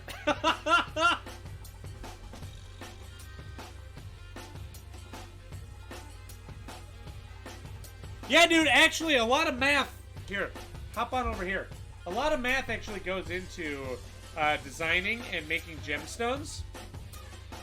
So here, let me show you guys. So, for example, let's just go to a new one. All right, we're just going to make a whole new gemstone design right now. Let's make it out of amethyst, because purple's really pretty, right? Yeah, Rattata or Caterpie. You can tell Corydell has not made its way to Canada. Thank you for educating me. Interesting. Okay, so when you're cutting a gemstone here, right? So we're just gonna make a real basic one, right? So when you cut the facets, the first facets, right here is gonna show you how the light reflects in the stone, okay? So different stones have different refractive indexes. So when you design a gemstone, you got to keep in mind the critical angle of that gemstone. So for quartz, it's around 42 to 41 degrees. So if we go to 42 degrees, let's just go 42. You can see how that brightens that up, right? That reflection. So let's go ahead and cut that. We're gonna go ahead and cut this in so we can make it a nice octagon. Right? So here's what our gemstone looks like so far. So now if we want to add a few more facets on the bottom here, we can. So how about we bring this in here.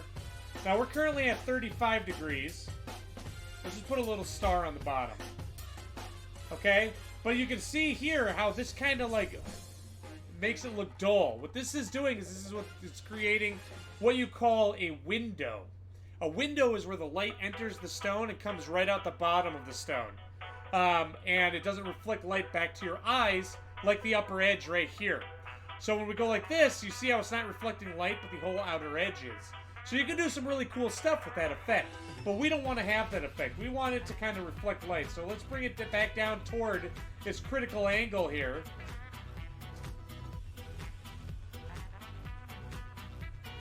Uh, 41 degrees. So now, I had to mirror it so that it got a little thicker, a little wider there. So we just doubled the facets. So now we got 16 facets there. We can see how we get this really cool star design and how it also reflects the light. So let's keep that, right? So now what we're gonna do is we're gonna cut the top of the stone. The top of the stone is almost acts as like a magnifying glass, okay? So let's just hop in here. We're gonna be real simple about it, and we're gonna bring this in like this. Now, you can see how when we're at this angle, it reflects all of this right here. But out here, we have a big window on the edges. So I kind of don't want that big window there. So, what we gotta do is we gotta mess around with this angle, right? So when we mess around with it, we can really get some really cool optical effects going. Now, you don't want to get rid of all the windowing or all of the... When you see black areas like this, that's called extinction. That's where the light enters the stone and bounces out, and it does not come back to your eyeball. So, but it offers some depth to the stone. So let's go ahead and keep that, because that looks really cool, right? That looks really cool. We can actually change it up, too. Like, we can make it look... We can change that star up a little bit. I actually kind of like how this looks here. I like how it looks a little more jagged, you know? Do it, Yar! Do it! So then we do that, right? So then we'll go ahead and cut that. Now, I like how that looks, so let's just come up here. Now we're going to put what's called the table. The table on a gemstone is the flat top on it. Now, not every gemstone has to have a table. There's a lot of gemstone designs that do not have tables. But on this one, because with this angle we get a big window in the middle, we're just going to go ahead and put a table there. And really bring out this kind of star flower look to it. So there is our gemstone that we just made off the top of our head. Now, if we want this to be more level, a lot of gem cutters prefer the girdle, which is the center part, to be more level. I don't really care, but some people are really picky about it.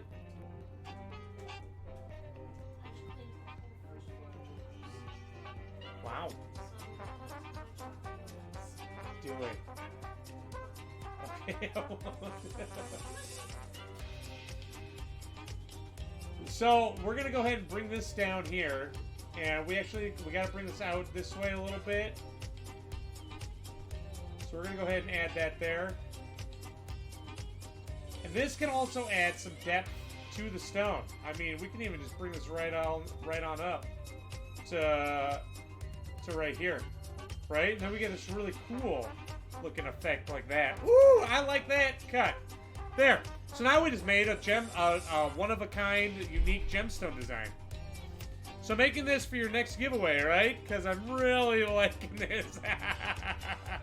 Well, I'd have to fasten it. But yeah, so you can do really cool stuff. And that's where the math comes into play. So if we come up here and we go to our tilt performance, now it's going to show us all the mathematical percentages of this stone. I prefer to make a stone that's got very little window. So that would be this orange line. I want this to be as low as possible. And I also really enjoy brightness too. I really like a lot of brightness in my stone. So if these are high and this is low, it's a good cut in my opinion. So yeah, I hope you like that, Circuit Treats. That is the kind of math that goes into it. Now, here's the other math. When we're talking about refractive index, right? So quartz has a 1.54 refractive index. Optimize it? I don't want to optimize it. So this is also, we can also change up how these look by coming in here like this. Ooh, okay, we're applying that. I like that better. I like this better. So now let's see what it looks like as, say, let's go with ruby. What does it look like as a ruby? Whoa. So you see how dark this got in here as a ruby? We can brighten that up by changing the angles. We gotta change those angles a little bit, because right now the angles are at the perfect points for quartz. So what we'll do is we'll come in here, we'll go edit, we'll go tangent ratio. Let's just change up that pavilion a little bit, okay? Look at how much that brightens that stone up. Just by changing it 2 degrees. We're changing it by 2 degrees. All these facets on the bottom, we change by 2 degrees. So you can see here, we can even change it like that. The opposite direction, yeah. So the gemstone also determines how the design looks. So you gotta adjust it. That is a really nice looking ruby. So when I get a commission from someone, right? And they say, hey, I really like the sunflower design, but I want it in a citrine. It's not gonna look like that if I just automatically just take a citrine and cut it. Because right now it's optimized for sapphire. So I gotta adjust it until I get that look in there, and then I can cut it into a citrine, and then it will come out that way because the angles will be right. And with when it's cut by machine, they don't take into account the refractive index of the stone. Typically, they just cut it based on the angles because a lot of people don't. Well, they don't know about this. They don't know that a gemstone can be super brilliant and shiny. A lot of people buy gemstones based off the color because, well, that's all you're really educated on in the general, what's the word? Retail areas. You know what I mean? So I want to be able to show and explain and educate people that want to learn, because not everyone cares. This idea of you can make your gemstone so much more brilliant. Good evening, Dole Wiz. How you doing tonight, dude? Thanks for joining. Oh, thanks, Comic Age. Yeah, guys, I hope you enjoyed that explanation. For those of you that are just joining, we are currently cutting a yellow sapphire into a sunflower.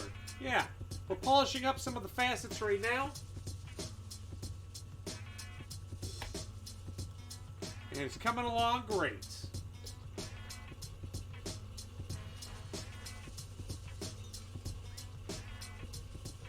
Dude, I'm excited for this weekend. I'm going to get so much done because I got 2 days off in a row. I got to get ready for the show I'm going to be at. I'm going to be a vendor at my very first show at the end of this month. I'm so excited.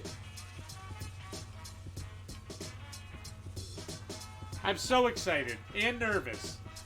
But like I gotta get prices on everything. I specifically bought a label maker so I could put prices out.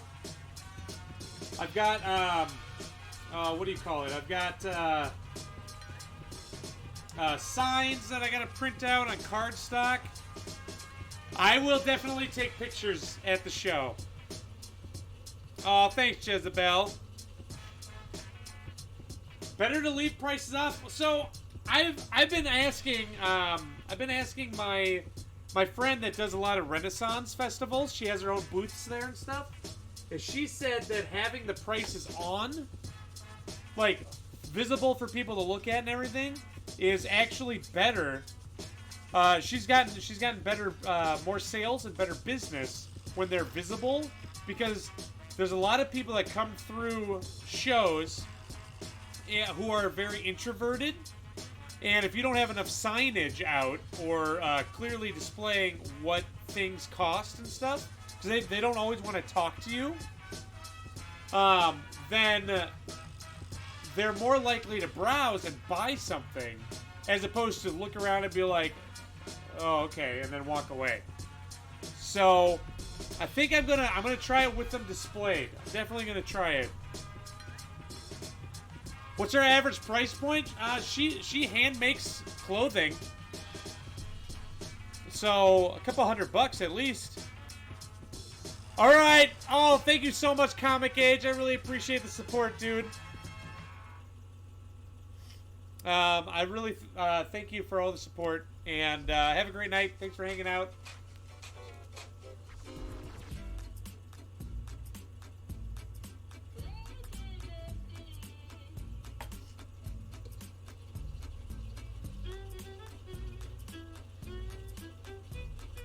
So yeah, I think I'm gonna put them on there.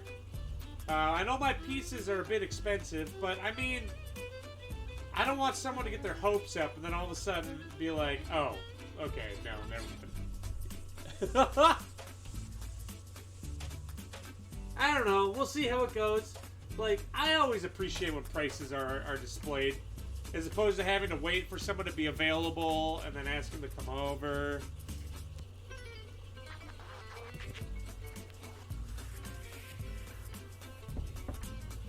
Also, you wouldn't believe how many people don't ask me for estimates, like, for custom, because they're afraid that they know that they're probably not going to commit and they just want to get an idea for a price. But you know how many people just decide not to email me because they're afraid of wasting my time? And it's like, dude, you're not wasting my time. I love doing this.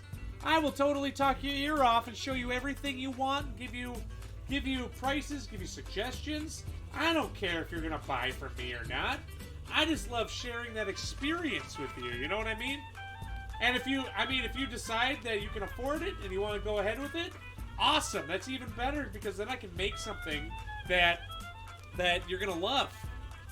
You know? There are a couple of reasons to do so and a couple of reasons not to do so. Usually the pricier stuff, it's best not to. Bro's wife and a good friend both run full-time rent fair-based businesses. Neither run prices on the stuff because it leads to conversation and opportunity to bond and make better sale. That is true.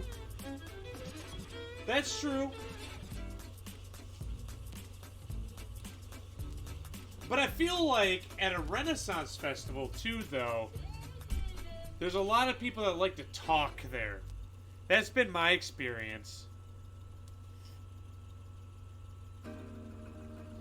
Whereas, like, at a craft show, it might be more beneficial to have it. You know, honestly, I think based on where you are at, I think having them displayed or not is a big deal. Like when I go to the gemstone show, and I was buying gemstones, I specifically did not ask to look at things because they didn't have prices displayed, and I'm like, I don't even want to deal with standing here waiting for you to take it out, asking what the price is, and then trying to do the math of how many I could buy and all that stuff. I don't know. That's me, and I'm not an introvert. But yeah, I think it definitely, depending on where it's at. You will usually go to a market with a budget, so seeing the prices up front gives you a better idea of what you can afford. Okay, that makes sense. Yeah, I'm doing it at my booth is going to be at a craft show. Not like a Renaissance festival. Kidding me? I don't have enough merchandise for a Renaissance festival. Maybe I'll try and shoot for it next year. Well, maybe not. Maybe it'll be a couple of years. Because I'll have a kid by next year.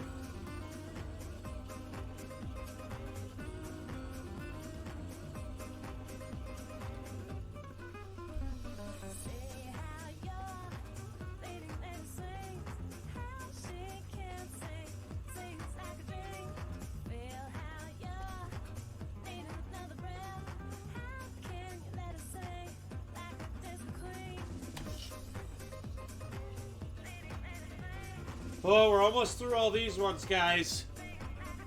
I lost count of all. I stopped counting. That's why I've been looking at these meat points.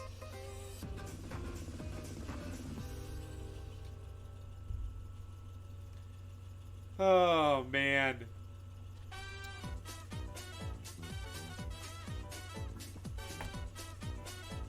Yeah, so I have to on that tanzanite that we're gonna cut.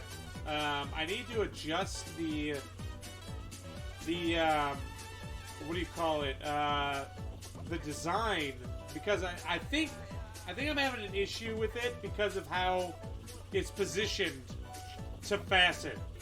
So positioning the rough is very difficult, actually.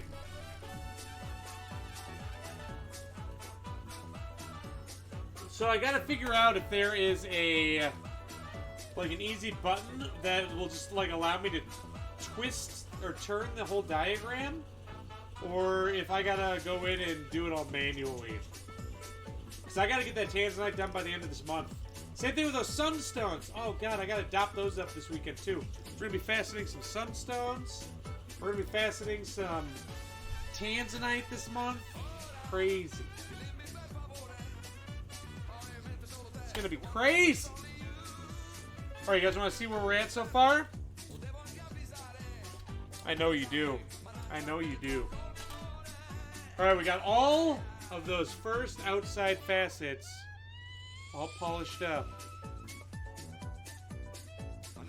So that's the difference between a polished facet and an unpolished facet, or also known as a frosted facet. Yeah. It's coming along. It's coming along. But yeah, here, let me show you what I'm talking about.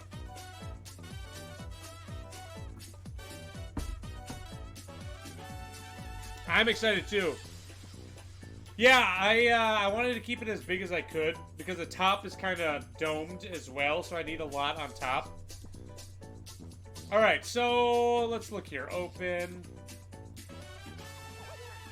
Okay, so this is what we're cutting into tanzanite, right? So what I need to do here is I need to... Okay, so the stone itself is positioned like this. I need to essentially turn it so that it's like this when I dop it up. So I need 12 to be my 96. And I don't know if there is a... Oh. Rotate by index? Let's do it. Now, what is rotate by index? Do I have a favorite stone to cut? I love faceting spinel, and I love faceting, honestly, peridot. Peridot is definitely making its way to the top of my favorites list, 100%.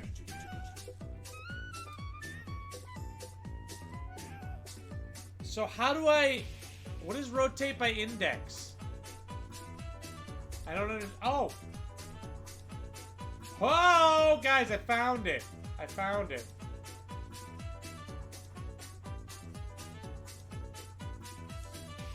Like that.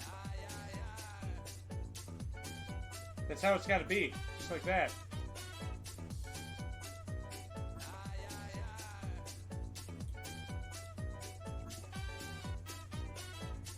The Kokiri was peridot. Yep, it definitely was. Alright, I think that's how I got to do it. Oh, that was simple. Thank you for helping me out with that, guys. We're going to go ahead and save that. Alright, let's get back to faceting. That was a lot easier than I anticipated. Yeah, so like I said, peridot is definitely making its way to the top of my list. And so peridot is really, really easy to cut. It cuts pretty quick. But also, like, just the colors that it reflects are really, really, I don't know, growing on me. And there's no other gemstone that is the same color as peridot. Peridot is literally one of a kind. Yeah, Demon. Like I said, I gotta get the actual like stuff. Once I sell one of my big stones and get the money, then I'll probably invest in a bench and all the tools. Right now I'm just using a friend's. But I'd also need to get a torch and all that too. Whew. You think it made the stone smaller? Yeah, it did, but I mean, I can adjust. I dictate the size. I dictate the size. The I don't let nothing tell me what to do.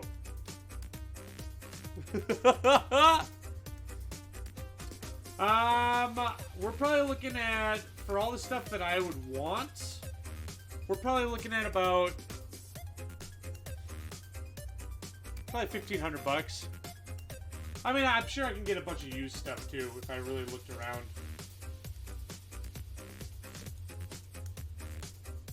Yeah, we're probably looking at about 1,500 bucks.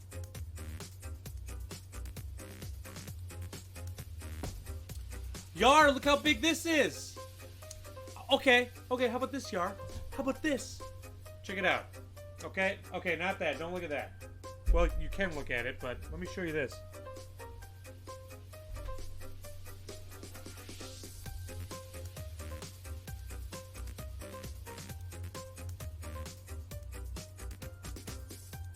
Okay, so we got this big old stone, right? Look how big that is, right?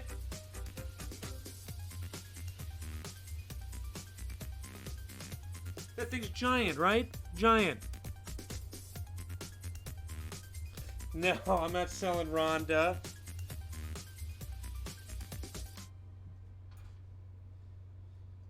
But I did the same cut.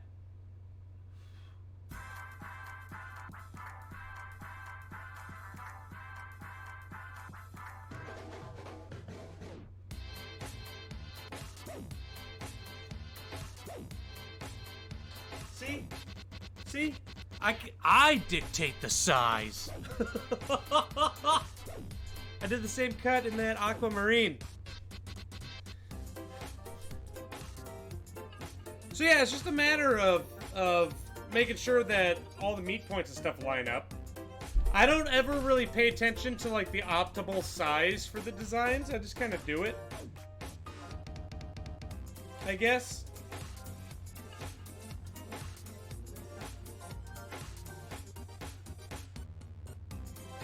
The cut dictates the waist to an extent. I guess it also matters on the shape of the ruff too. Sounds like me and sewing.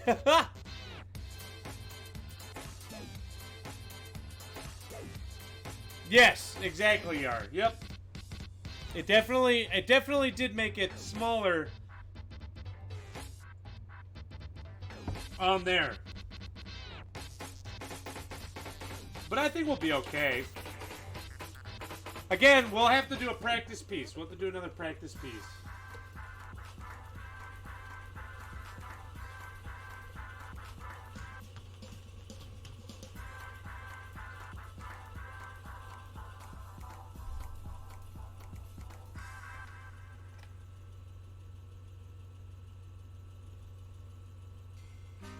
Oh, yeah. You make the size. Probably totally wrong and too big. But I make the size.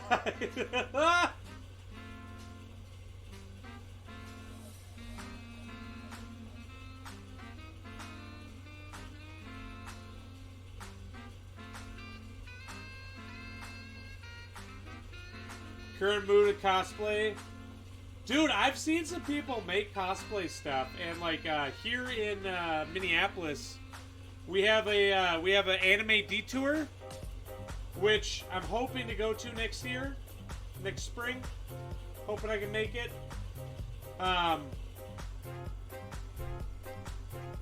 But yeah, I've always thought about doing cosplay.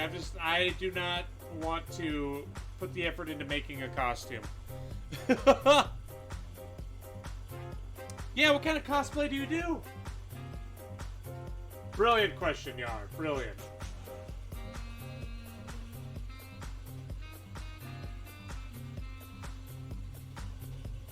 Really, whatever you feel like you can get through. Right now, it's from Final Fantasy XIV. Nice! Let's see. My favorite Final Fantasy game of all time. My favorite Final Fantasy of all time is Final Fantasy VIII. Final Fantasy VIII is the best Final Fantasy ever. The reason being... Did you, Hakira? What were you? I think Final Fantasy VIII is the best simply because of the romance in it. It's such a good romance story. And the characters are so, like, just so good. I love it.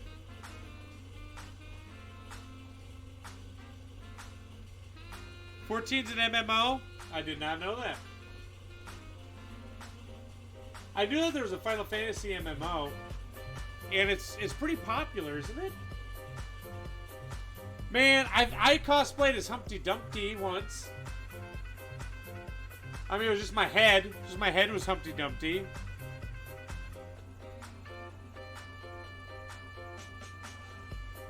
I don't know what that is, Akira. Whoa, jeez! Yo, what's up, Glassman cometh? And Raiders, how's everyone doing tonight? Welcome, welcome, welcome. Yeah, what's up, Sibis? What's up, 49 Poost? Welcome to the Rough Crowd, dude. Thank you so much for the follow. Hey, guys, what's up, everyone? What's up, Chihuahua Mama? Thanks for joining. Yeah.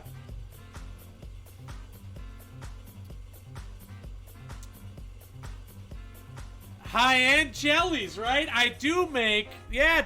So what we do here is we cut gemstones.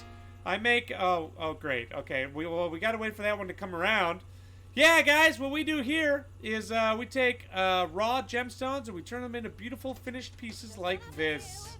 What were you streaming tonight, Glassman? Hey, can we get a shout out for Glassman? Yeah, check it out. And actually, what I just finished, and we've actually we're really blowing up on Reddit right now, which is really exciting. But I also do goldsmithing and jewelry, and I just finished up this commission here. There we go. Yeah, I just finished this up, and I shipped it out today, actually. How about a diamond? I do not cut diamonds. Oh, thank you, Deer Clops. Yeah, so I hand fabricated all the gold on here, and I faceted that center stone, which is a peridot. Do I cut cheese? I have been known to cut cheese, but I've never faceted cheese. Yes. Yeah, so, yeah, guys, what we're cutting tonight is a yellow sapphire. We're cutting it into a sunflower.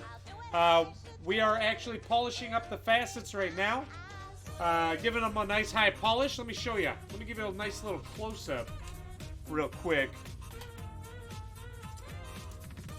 Do you cut diamonds unless your kid is born in... I'm not cutting diamonds. My kid cannot be born in April.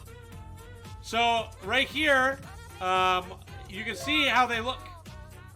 Thanks, Deer Claps, for the follow, dude. Welcome to the Rough Crowd. Yeah, man. Hope you're doing well tonight. So you can see... Oh, sorry for all the hair. Forgot to shave my stones here. But yeah, you can see the high polish versus the non-high polish facets. So these are going to be the petals. These are going to be the petals of the sunflower. Yeah. Do you have to dress that wheel? Does it load up over time? So I do clean it quite often with just soapy water and a toothbrush. What's on it right now is a 14,000 grit diamond paste. That's what gives it the nice high polish. Oh, whatever, Panda. Get out of here. But yeah, if I don't clean it enough, then it starts to scratch my stones. So you gotta be careful of that particular issue. Yeah, 14,000. I've got another wheel that's got 100,000 on it.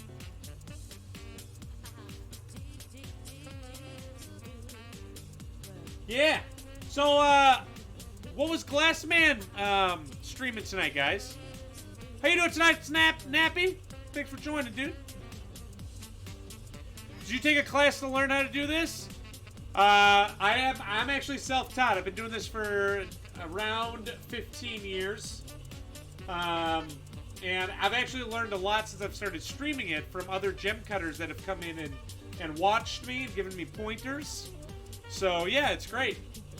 It's absolutely fantastic.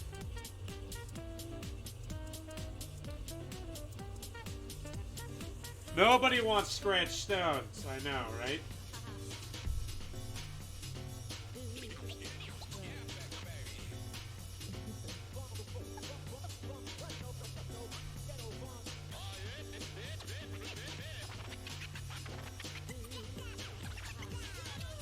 All right, so what I'm going to do is I'm going to put a little bit of a lube on here. I'm just going to lube it up just a little bit.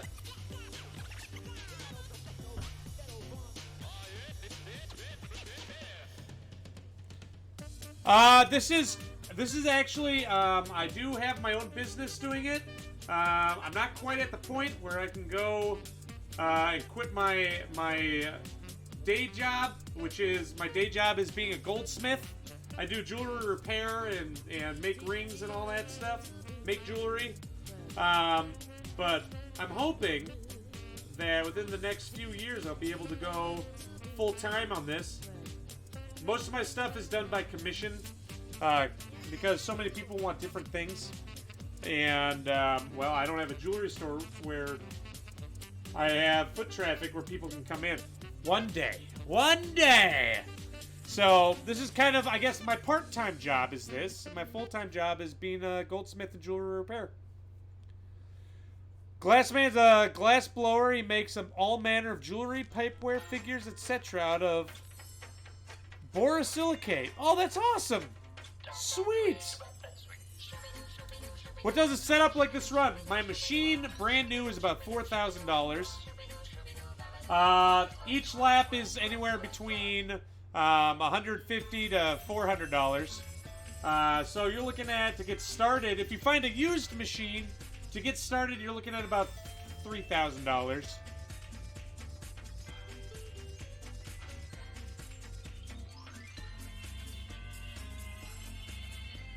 Yeah, but I've had this machine, I've had this particular machine ever since I've started faceting. So, in this, you definitely get what you pay for in this hobby slash job. You 100% get what you pay for. And I've had to do very minimal maintenance on this thing. By minimal maintenance, I mean I've cleaned it. What's up, Merlin? How you doing tonight? Thanks for joining, dude. One of your machines was built in 1980, and the other was built in 93 or 95. Have a great night, Infinite Pocket. Thank you so much for hanging out. I really appreciate it, dude.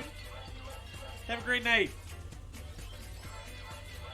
Do you ever have stones just crack on it? Oh, yeah. Oh, yeah. So, actually, so stones have what's called cleavage. Yes, I tell my wife she's a diamond because diamonds have what you call perfect cleavage. Trust me, it works. Almost never. So, what's up, Ark? How you doing? So, a stone, when you're cutting it, it can cleave along its crystal structure. So yes, I have had stones literally just fall apart on me while I'm cutting them. You try to avoid faceting those stones, but if you get to know me, I like to take risks. Other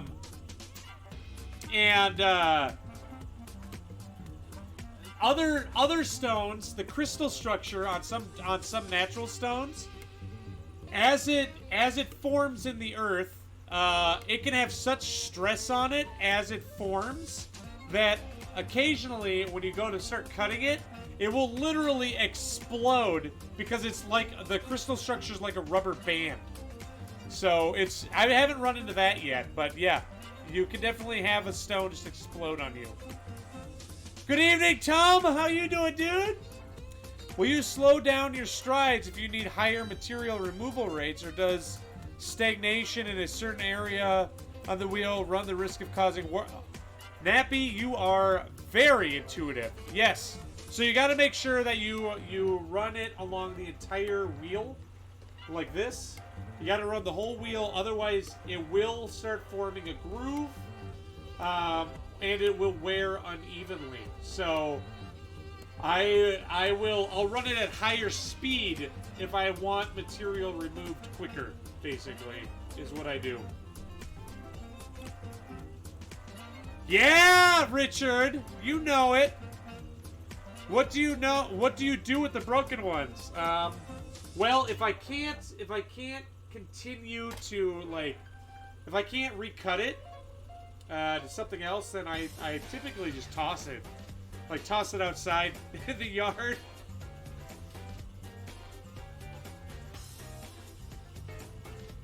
Good, Tom. I'm glad, dude.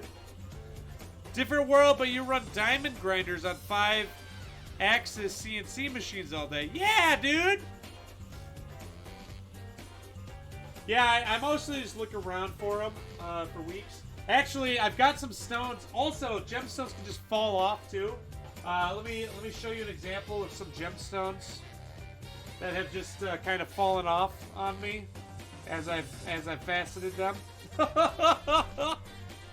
I've got a few right there. I've got actually, dude. I think I've got one that actually. Hold on.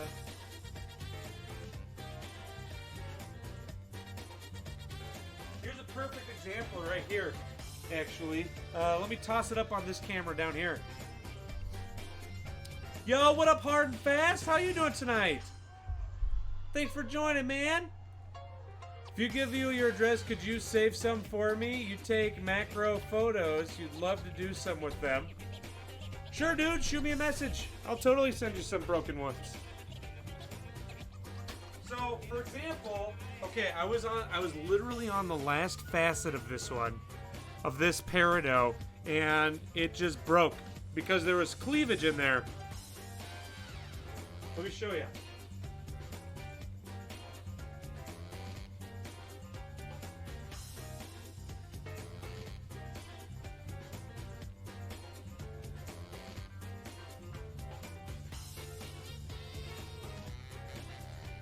So you can see right where it cleaved off of the stone, right there on the end.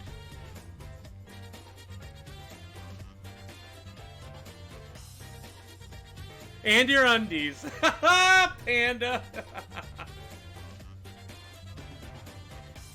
It's like these I can all repurpose. I can put these back on and recut them.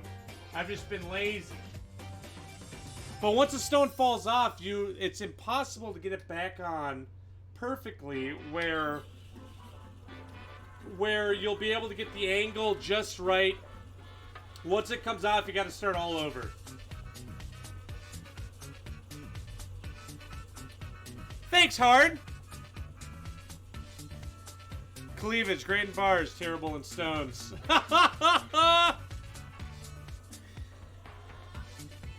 Exactly. I mean, that's how I picked up my wife, you know, saw her, and I'm like, hey, baby, you're like a diamond. You got perfect cleavage. Try it sometime. Let me know if it ever works. Should totally show off that blue pixel stone again. That thing was something else. Oh, I don't have that one, dude. That was a commission for an engagement ring. I sent that off. The aquamarine. And now she's pregos. Yes, she is. I do have, I've got an emerald. Guys, I get distracted a lot. Yo, what's up, Raven? How's it going, dude? Here, let me show you my emerald.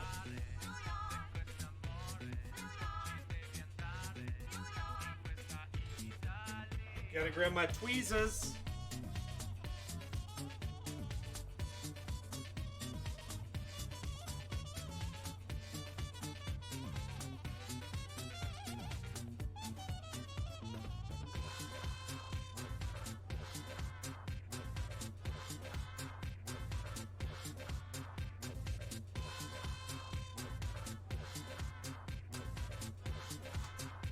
There we go. Well, there, got it in focus. So this one's got a pixel cut on it. Yeah. Oh no, Raven! I'm sorry to hear that. Thanks, Snappy. Yeah, isn't that cool? Yeah, it turned out pretty good. I'm happy with it. I'm happy with it. Yeah, the Smith bar. I think I got around to putting it up on my store for sale now. So that's good. I put a few stones up there for sale now. Yeah, guys. Like I said, tonight we're working on a yellow sapphire. We're cutting it into a sunflower. And, sorry, Panda. And right now what we're doing is we're polishing up these facets before we do what are called frosted facets. Frosted facets are facets that you do not give a high polish to. You leave them, well, scuffed. And what we're using right now is we're using a 14,000 grit zinc and tin alloy wheel. Yeah. Whoa, Sibis with the 10 months! Thank you so much, dude. I really appreciate the support. Thanks, man.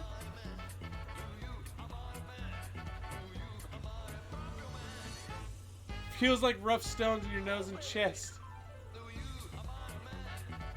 You might have asked this last time, but is there a material that's cheaper than gemstones you can practice on? I started with glass.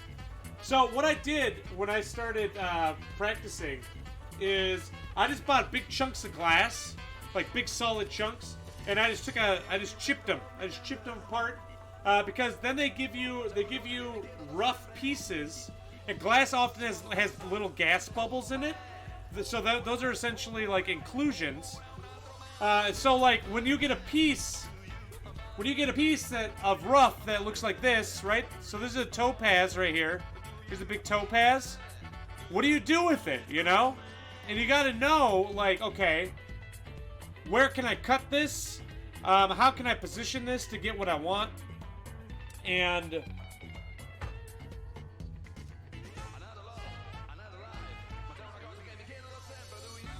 oh. Okay. Okay, what was I saying? Sorry, my wife just distracted me. Oh yeah. So then the random chunks of glass will be almost like random pieces of rough, right? And then also, as you're positioning them, you can see the little gas bubbles in them. So then you gotta know how to position it or how to cut out those gas bubbles so they don't affect your cut. So that's what I did to practice. And glass is very, very inexpensive. Oh yeah, we also give away gemstones here too. If we complete a level 5 hype train, we give away a gemstone. Real gemstones. And everyone in chat qualifies. It's not only subscribers or any of that stuff. Because we're all about inclusion. Helps you learn the work around the inclusions, yep, and stuff on the same time. Yep, exactly.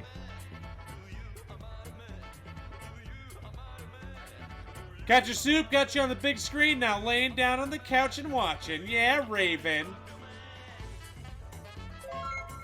Oh yeah, thank you so much for the follow, Snowfield Yuki. Welcome to the rough crowd. How are you doing tonight, Yuki? And Hard and Fast, thank you so much. Welcome to the rough crowd. I hope you're enjoying yourself tonight. All right, let's keep polishing. Let's keep on polishing. Gems are truly outrageous. What up, Gramps? How you doing tonight, dude? Thanks for joining. You can do so many crazy things with gemstones. And a lot of people don't know that amazing designs, like what you see down low, are even possible with gemstones. Like, I designed a gemstone that is based on the Pokemon Zapdos. So it's like it looks like a bird on the gemstone, and it's really, really cool, the stuff that you can do. I don't want them. No, not allowed. Probably bad for them.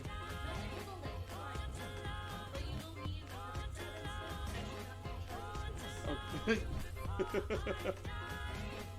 What's up, Tuna Basil? Thanks for joining. Good, I'm glad you're doing well. Thanks for the inclusion. You're welcome, Yuki. Anytime.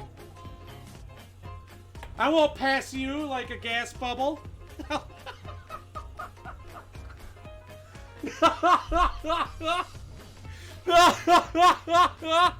Oh. Oh. Don't worry, we'll keep you around like a rutile. Oh my gosh. What's up, Jader? Yeah, Hard and Fast. Hard and Fast, you do lapidary. Tuna, I'm glad you like it, dude.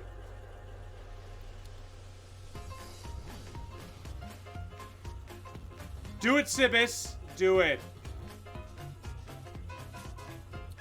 But Sibis, I take a look at them, and look at how they're made, because there's some of his designs that I got that I probably won't be cutting because setting them would be almost impossible. You're a gem collector. You do leather and steel. Oh, awesome. Have I ever worked with Argyle diamonds? Actually, Gramps, I don't work with diamonds. I don't facet diamonds because you need different equipment for that. I do only gemstones. Diamonds are pretty, though. What is an Argyle diamond? Give it to me, man. What is it? Only from one mine in Australia. Oh, that's awesome. Yeah, what's up, Trevo? Thanks for the follow, dude. Welcome to the rough crowd. How you doing tonight, Trevo? Where can I see the Zapdos gem? Well, Yuki, you just asked the right question. Let me pull that on up for you. I'm not starting diamonds in April. Get out of here. All right, let's go to my Pokemon series. Zapdos, right there. Check it. Boom. There's Zapdos.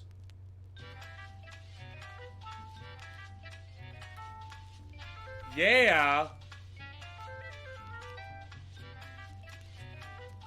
Yeah, yep, it's extremely hard. Oh, dude. Pink diamonds, so natural pink diamonds are the rarest color in diamond that you can get in the world. Red and pink. Your wife has been talking about a commission since last week, so thanks for that. No problem, Jader. Like I said, dude, you're welcome to message me anytime, and we can just talk. You don't have to commit at all, dude. Oh, thanks, Tuna.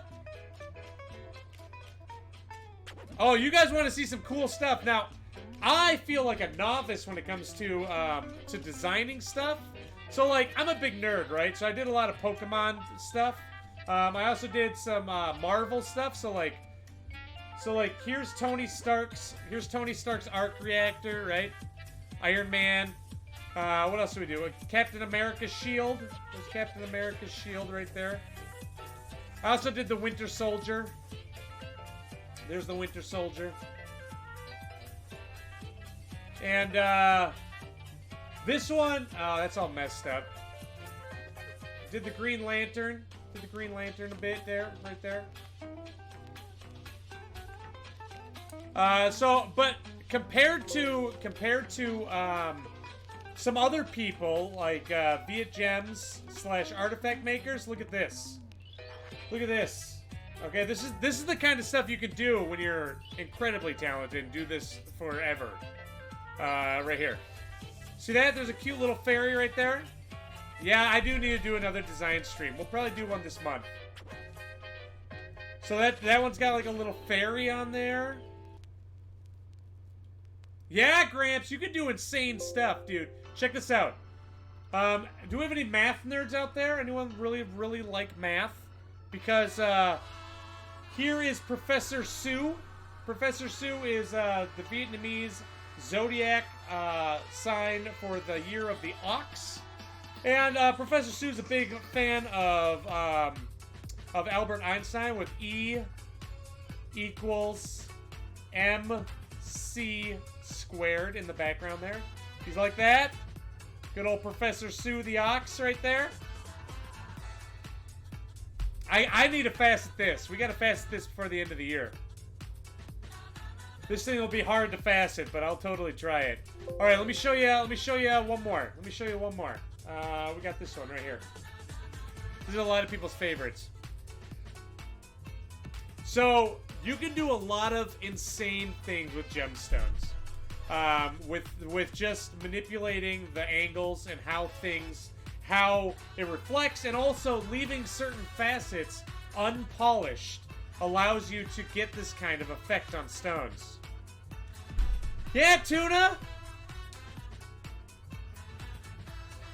Alright, let's go. Let's finish polishing this up. Can you rotate this one or maybe the fairy one a bit more? Sure, dude.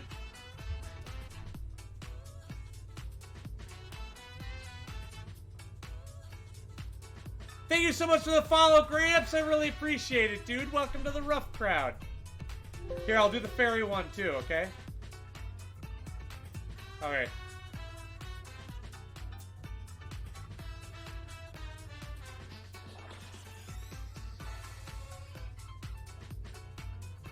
There you go.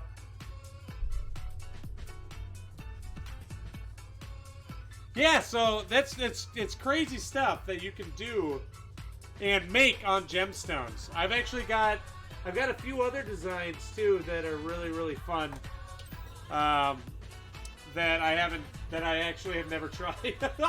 It's because a lot of the stuff I do is commission based, and so I do a lot of my commissions here live so that the commissioner can watch it and be a part of it.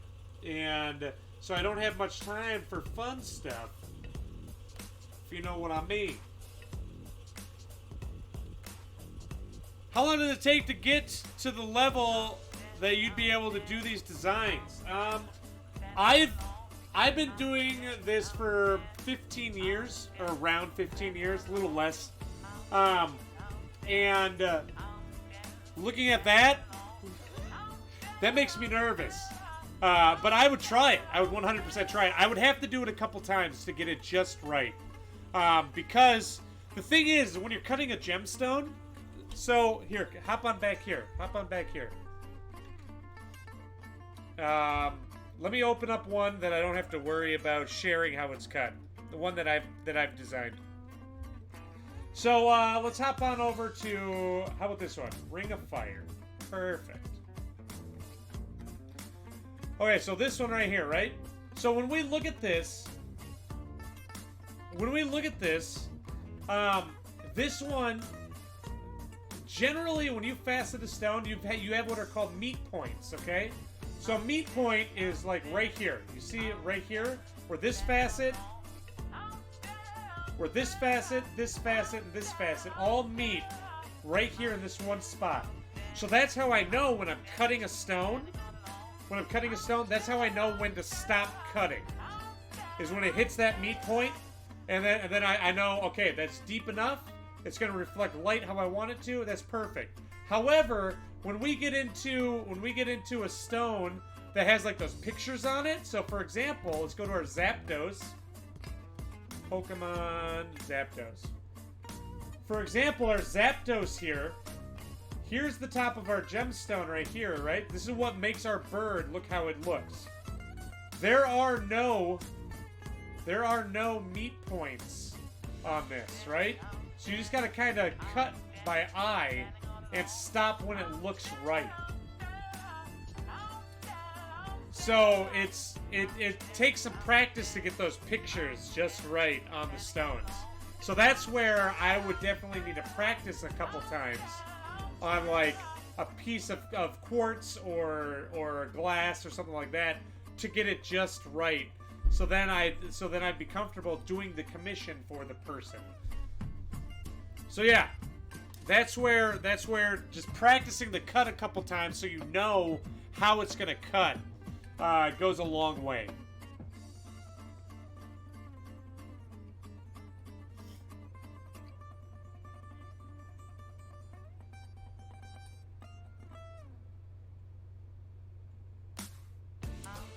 How much for the practice cut? Well, let's see. The practice cut will probably take me about 10 to 12 hours. So, let's see. I'll charge you for... I won't charge you for the rough, okay? I'll just charge you for the hours.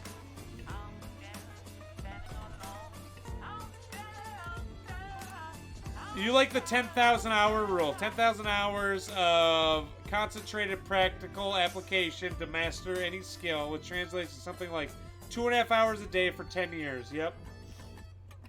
Okay, the reject practice cut. Alright, where are we at here?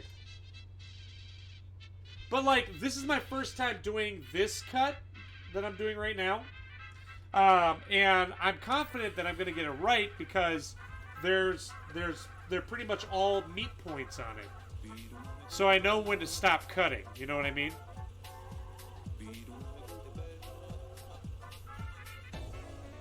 But yeah, it just takes practice. Just takes a little bit of practice on that one.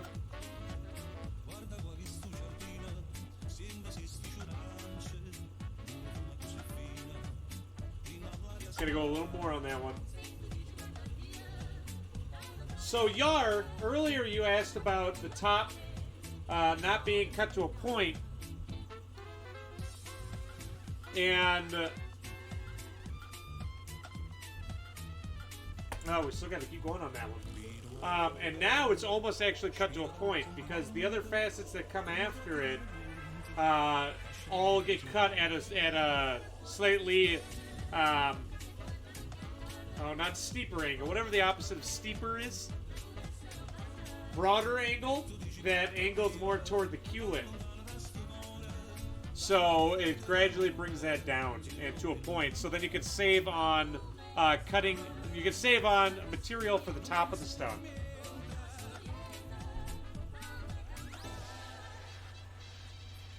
The oblique angle, a more oblique angle.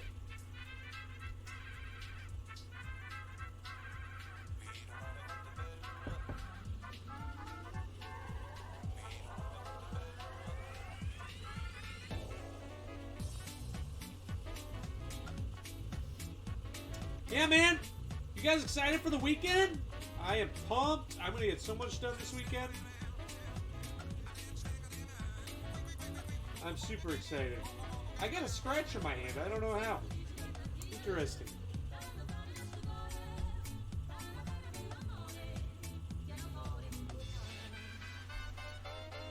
But for those of you just joining, what we're doing tonight is we are faceting a yellow sapphire into a beautiful... whatchamacallit? Sunflower cut. I'm actually faceting this for my wife. Her favorite flower is a sunflower. And so I figured I would cut her a gemstone, especially because, well, she saw it and said, "I want that." You know, so that's a sound reason to do it, right? Thanks, Gramps.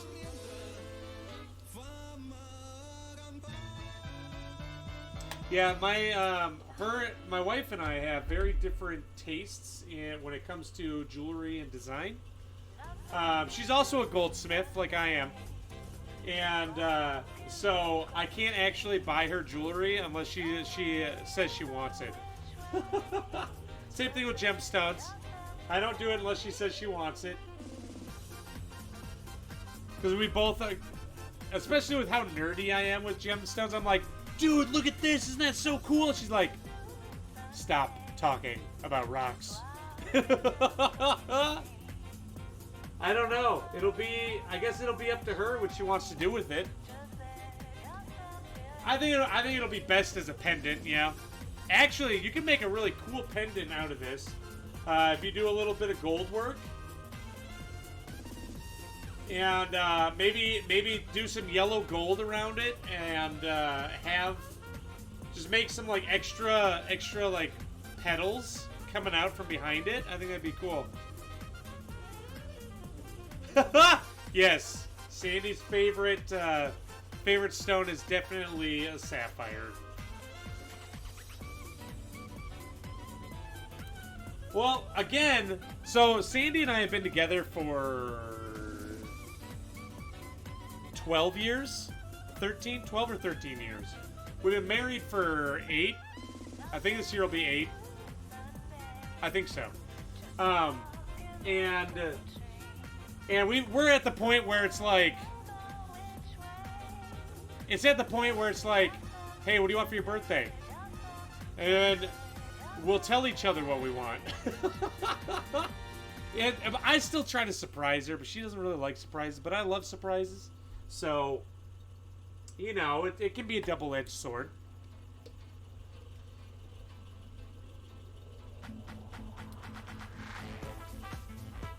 Oh, Simmons!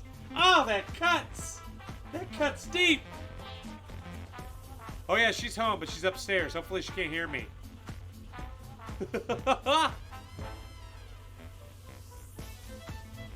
Yeah, there was a time when she came on here and just like ranted about how sapphires are the best gemstone ever and everything else is terrible. She gets very passionate when she talks about stuff she loves. And I'm like, Sandy, you can't tell people that the gemstones they like are crap. She's like, well, they are. And I'm like, no, Sandy. No, they're not. Oh, yo, what up, Dizzy? Thanks for joining. Welcome back. How you doing tonight, dude? It's just her favorite gemstone. That's all it is, Basil. She's very biased toward them. That's it. Also, they're very durable, and they can take heat when you're working on jewelry, and they're just a good all-around stone. And they come in almost every single color. Also, that's another thing. Sapphire comes in pretty much every color, except for red, because those are called rubies.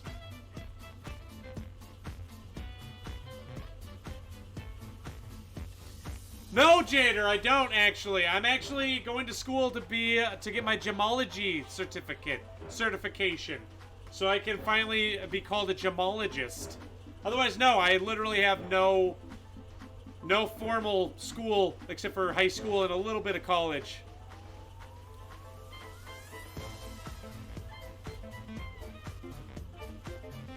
I know, right, Ark? Right? Not sound.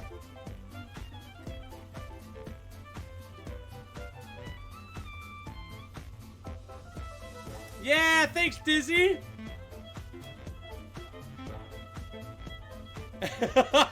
Raven. Rubies are just red sapphires. Yes, they are. Yep. So rubies and sapphires are the mineral corundum. It's just different trace elements that make them different colors. Actually, if you type !gem, it'll talk to you a little bit about corundum.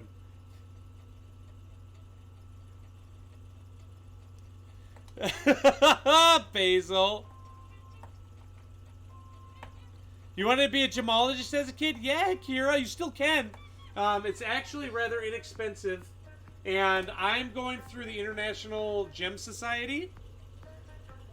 I actually like their gemology course better than the Gemological Institute of America. Because it's centered more around learning about gemstones and stuff as opposed to how to sell them. Whereas GIA really focuses, their course is more focused on, or at least it felt more focused on how to sell gemstones in a retail setting, as opposed to gems and jewelry, as opposed to, like, the why behind gemstones.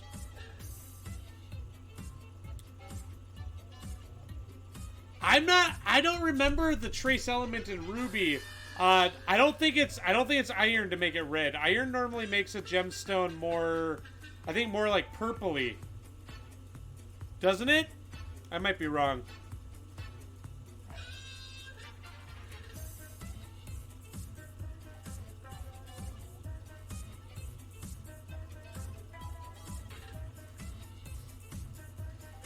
Sapphires are your new favorite gem, since you didn't have one before, and now you know more about sapphires than anything else. Well, stick around here, Dizzy. We'll teach you a little more. We'll give you a little more.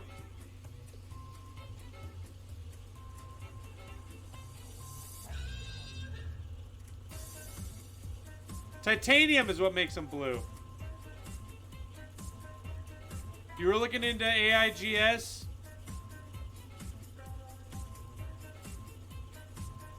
Chromium makes the ruby red. I thought chromium is more green. I thought chromium made things green. Interesting.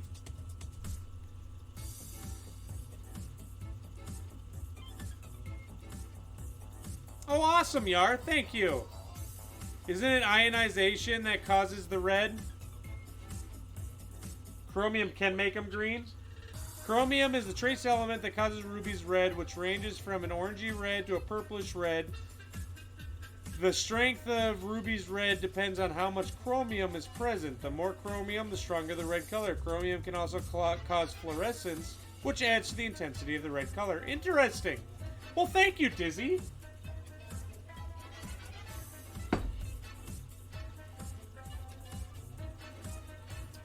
Yeah, guys, this is taking forever to polish.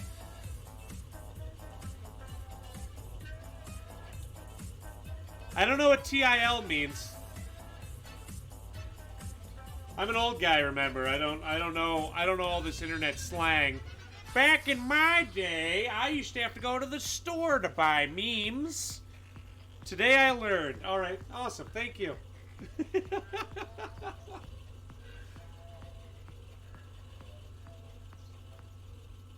We're not close to the same age.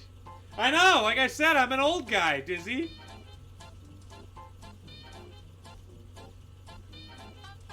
Ryan is on all the carts.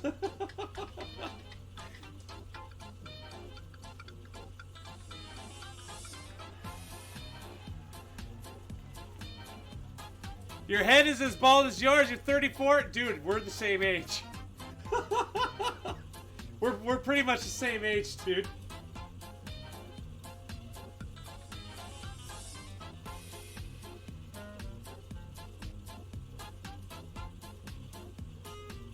I mean, I learn all my internet slang here on Twitch.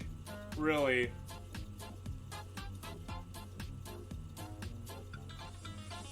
You still would suggest that you don't let it be known if you get accredited as a gemologist.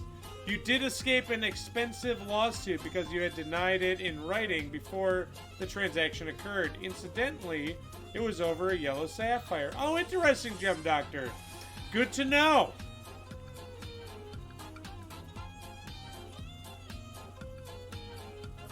Well, I mean, Sibis, I intentionally shaved my head because my wife asked me to, because she has a thing for Bruce Willis. And so do I. Bruce Willis and The Rock. Man, those guys. Bruce Willis is hot, and I like The Rock's personality. I think he's a good guy.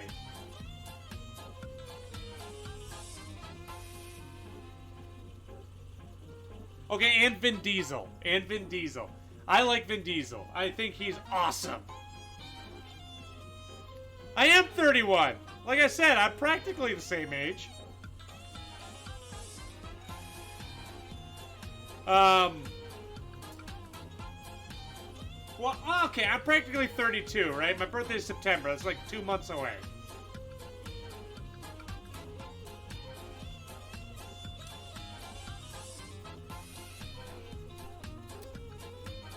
You only like Vin Diesel because he's a nerd. Jason Statham? Dude, if I could, I enjoy looking at him. He's a hottie. And he's awesome. Jader. Ryan is a baby. Yeah, Hikari. Yeah, Hikira. Do it. Do it, dude. Don't let nothing hold you back. Ain't nothing gonna hold you down.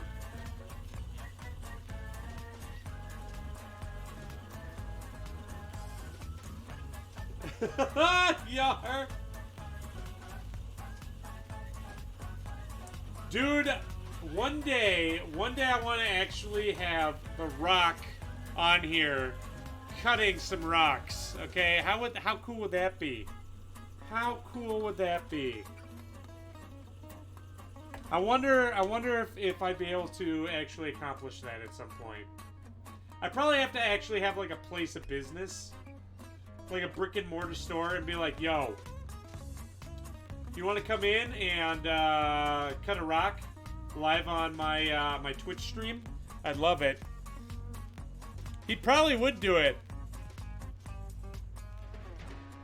Ever worked with Amber? I have not worked with Amber, actually. It is considered an organic gemstone, is what amber is considered.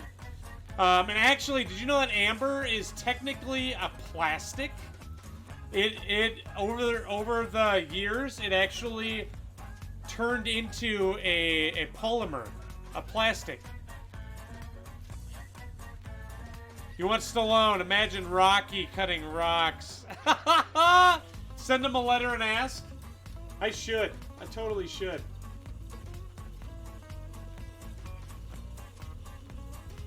Oh my god, The Rock in the movie Jumanji? It is... Oh, he's so good in it.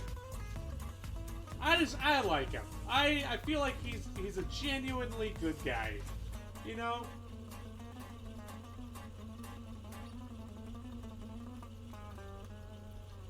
Wow, Sibis! Oh, yeah. Whoa! Timmy the Turntable! Dude, thank you so much for subbing, man! I really appreciate the support! How you doing tonight, Timmy? Thank you so much, man!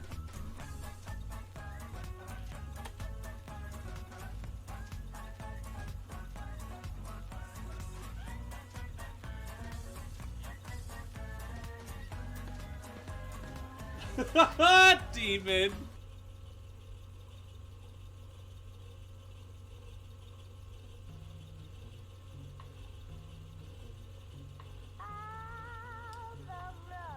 Yeah, actually I should send him a letter. Yeah, I'm gonna send him a letter. Good, I'm glad you're doing well.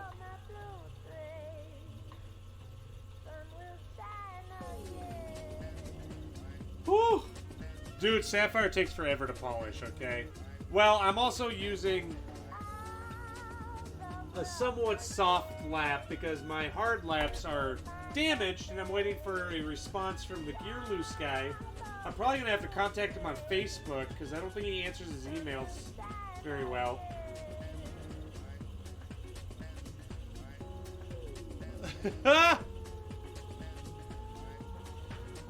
Oh my god, I would lose my mind if all of a sudden The Rock was... I'd have to, like... He wouldn't fit here. I'd have to clear this whole desk off so we had enough room to sit. The Rock wouldn't even fit where I'm at. I'd have to get a wide-angle camera to fit The Rock in here.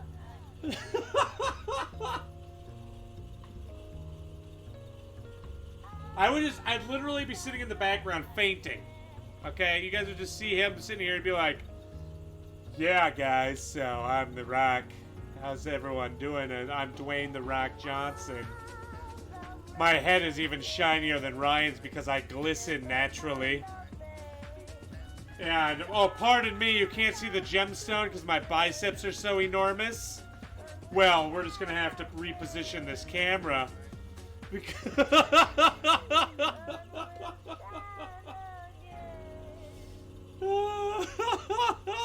I need a wide-angle camera, yes. Tell you the truth, you never thought of what gemstone you would want for your engagement ring. You guess it is something you'll need to ponder. Yeah, hey, Kira.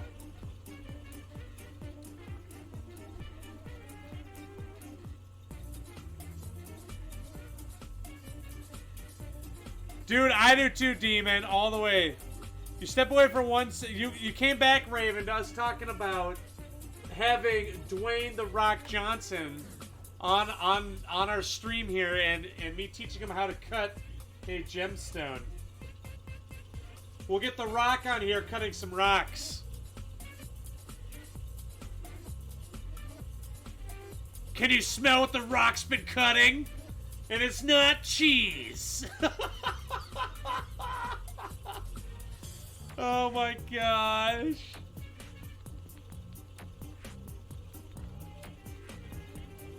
Oh. There we go. I think we'd get on the front page of Twitch then, right? If we had The Rock on here. Twitch probably wouldn't even notice.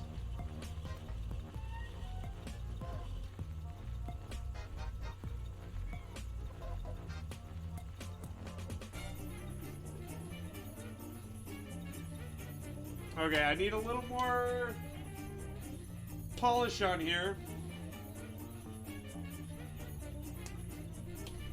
Twitch too busy promoting Hot Tub Girl.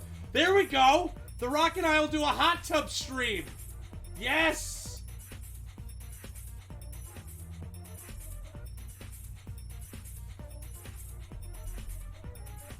Except for our hot tub stream would not require us we wouldn't be in the hot tub.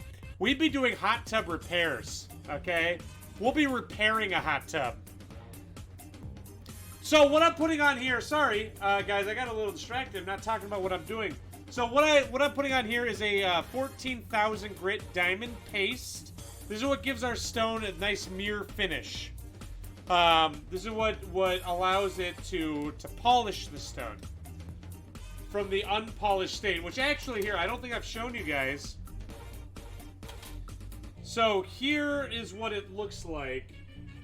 So these are unpolished facets next to polished facets. Unpolished, polished. Unpolished, polished. So that's what it's doing. It's giving it a nice mirror finish. Oh, yeah! What's up, Leon Mouse? How you doing, dude? Thanks for joining. Promoted me to you? Well, thanks for giving me a chance. I really appreciate that. How you doing tonight, Mouse? And thanks for giving me a chance. I hope you're enjoying yourself tonight. The rock's gonna take your toe fat, polish it up nice and shiny. Yeah. Yep, exactly. So what we call those, Gramps, those kind of facets, those are called frosted facets, which actually on the bottom of the stone, in order to get that middle, so if you look down low here at the rendering, that middle there kind of looks different, right? It is kind of cloudy. That's what we're going to do on the bottom there for the next facets, is we're going to keep them unpolished.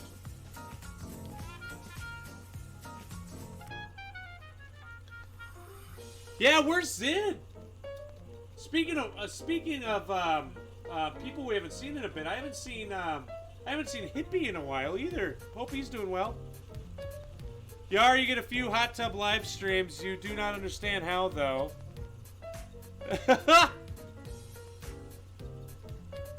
You appreciate the discussion about your work. You are a craftsperson as well. Oh, what do you do, Mouse? What do you craft? Yeah, welcome back, Grim.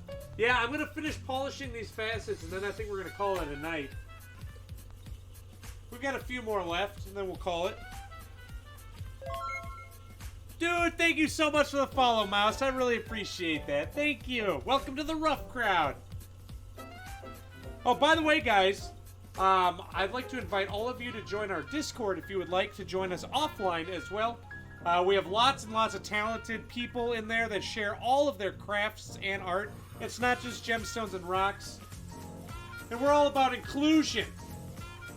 Get it? Inclusions. We like to share, and we don't judge. We're very friendly. So yeah, feel free to join us if you'd like.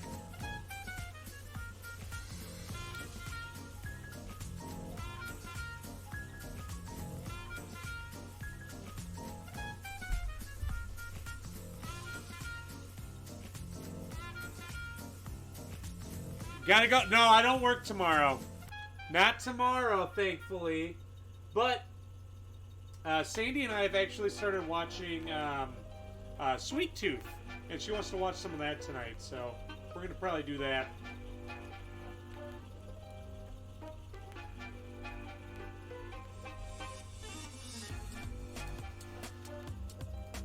You're mixed media. You've been streaming mosaic art recently. Also do painting regularly. You're about to get started on a stained glass journey. Wow! Yo, Yar! Yar, give Leanne Mouse a shout out. Mouse, we're gonna give you a total shout out, dude. Guys, go give Mouse a follow. They deserve it. Fantastic. Artist. I will have to check you out as well. Go toss Lee and Mouse a follow, guys. I love supporting other streamers, especially crafters and stuff too. Boom. Yeah, get that follow on.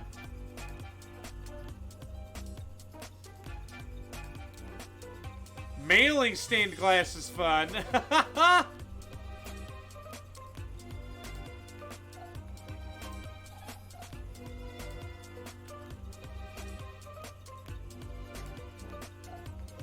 Alright, where are we at here? Alright, cool.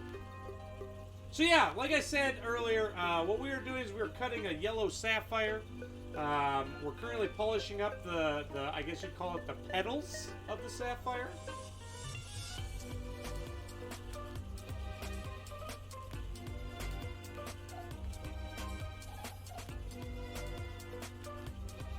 You'd love to keep doing stained glass, but your current living situation doesn't allow it. What is really required for doing stained glass? Is it a lot?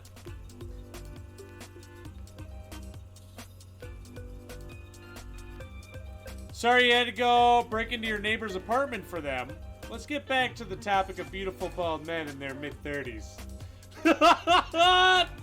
Dizzy, you're gonna make me blush. Good thing my head's so shiny. You can't even see it. Oh, we've moved on. Okay. You're stoked to see the sunflower gem. Yeah! Thanks, man.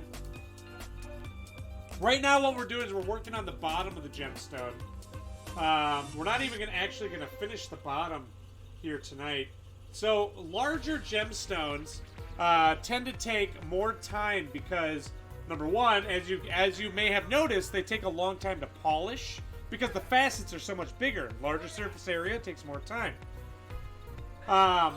And also, sapphires are very hard minerals, so they also take more time to polish up and cut also.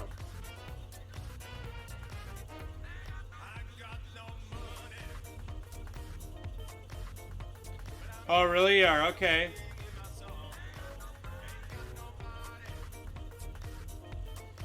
You love breaking the glass gently and then putting it together as a puzzle. Oh, that sounds cool, Hakira. Introduce our new friend. Okay, I will introduce you guys to Facet Ron at the end here, okay? Before we call it, I'll totally introduce you to Facet Ron. Facet Ron is our... Don't tell him. Don't tell him. But Facet Ron is technically our channel's mascot. Alright?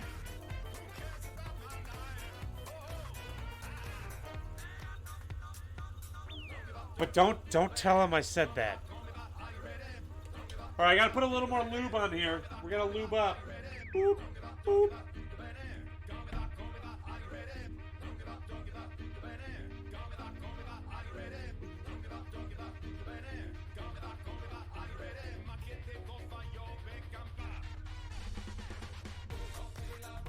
So what this does, it just helps spread the diamond paste around and also helps keep the heat down from the stone as it spins. Sapphires are 9 out of 10 on the Moe's. Yep. 10 is a diamond. And so the Mohs scale is not durability. It does not measure durability of a stone. It measures how easily the stone scratches. Basically, what material can scratch the stone? That is what it does. So, like for example, diamonds are a 10 on the Mohs scale, so they don't scratch easily at all. It's very, very rare. Actually, I don't think I've ever seen a diamond come through that I've seen have a scratch on it. There's some man-made material that is stronger than diamond, I believe, or harder than diamond. However, a diamond is actually quite fragile. It is not very durable because it's got what you call perfect cleavage. Trust me, that line has never worked. But they have perfect cleavage, which means if you hit it just right, it will literally just go boop, right off in a perfectly straight line because the crystal structure of a diamond is so perfect that if you hit right in between where the like atoms or the crystals is, it's just literally gonna come off like a slice of bread. It's crazy. So, but like if you look at tourmalines are actually very durable because tourmalines do not have any cleavage in them.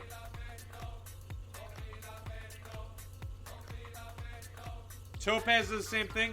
Boron carbide is harder than diamond, but if no use in cutting diamonds. Oh, it's no use cutting. Oh, that's lame. It's kind of like flint napping. You gotta hit the stone at a certain point to get the nice. Yep, exactly, Raven. So terrible. Or no, because you could still have cleavage, no matter what, man. No matter what. I've got some nice cleavage, actually. Look at this. Ooh, yeah. We lose half the viewers.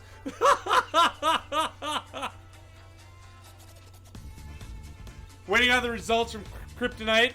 Cleavage is in relation to the growth shape of the gem, right? Cleavage is in relation to the crystal structure of a gem. And viewership gone. No, we gained 100 viewers. Wow. Correct me if I'm wrong, guys. But if I recall correctly, cleavage is based on the crystal structure of the gem, not the growth of it. Ryan the boar or the ox. Quick, go get the kilt. You might get another 100.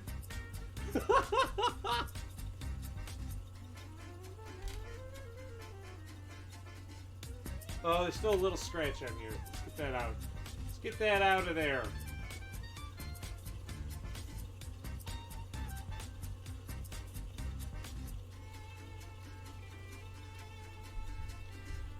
We just need you to shave your chest and then make your Twitch screen cap that, and you'd get tons. At least for a few seconds until they realized. Nah, man. I'll put on my drag queen outfit. I look good in drag. Alright? I look freaking fabulous. I think that's actually like the only picture on my Instagram, aside from gemstones and my dogs, is me in drag. When am I gonna get my tips frosted? Yes. Came for the gem, stayed for the cleavage. Yeah, Dizzy.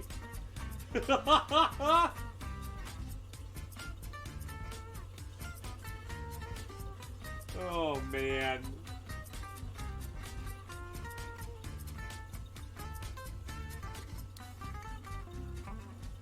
Wait until you see the shorts. Hey, the bald head is perfect for wigs. I know. What was it? 2019. We had a Halloween party, and I dressed as a drag queen. And dude, I looked freaking awesome. I look great as a drag queen. Not gonna lie. That'd be a different kind of new followers. They would be longer lasting than the shaved chest one. Oh yeah. Alright, we're on our final facet here. The final facet. At least out of about 100 more. So, after this, the next facets that we do are, oh, is that me in drag right there? That's me and my buddy in drag, right? Oh, yeah. Look how freaking amazing I look. Damn, I look good. I'm obviously the better looking one on the right.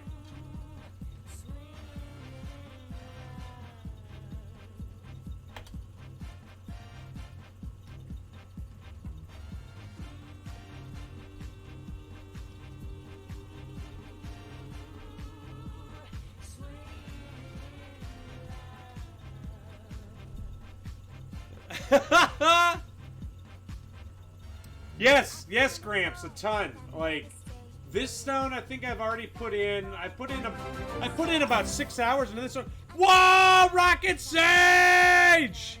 What's up, dude? How's it going, guys? Yeah, it takes a long time. How's it going, everyone? What's up, Rocket? Guys, if you haven't followed Rocket Sage, Yard, let's give Rocket a shout out. Rocket Sage is a geologist. She's amazing, a lot of fun, and exciting. Yeah, thank you so much, B. Ryan. Great name. Great name, B. Ryan. Beer Ryan. Yeah! What were you streaming tonight, Rocket? How's it going, guys? Whoa, Hamill! Thank you so much for the gifted sub to Rocket Sage, dude. Yeah, what's up, Wanagi? Hey guys, yeah, tonight when we're doing Earth Science. Yeah, what we're working on tonight. Thank you so much for the follow, Sakura. Welcome to the rough crowd. And Magna. And Entropic. Thanks, guys. Oh, so what we're working on tonight is we're working on a yellow sapphire that's going to look like a sunflower down low there. Yeah, we just finished polishing up our last facet on this set. Let me show you guys where we're at so far. But yeah, what I do here, guys, is I take the raw minerals. So these are all the facets we just did. Oh yeah. So what we do is we take the raw minerals, such as this topaz right here, the beautiful raw minerals that Rocket Sage likes to show you, and I turn them into beautiful finished pieces, like this emerald you see right here. What's up, Scientific Poet? Thanks for joining, man.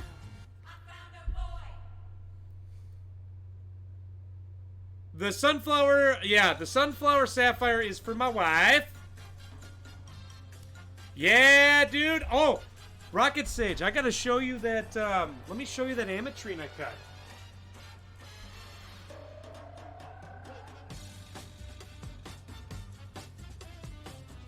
Oh, God, just dropped it. I just dropped it. Now it's following my fingerprints. Hold on. Oh, my God.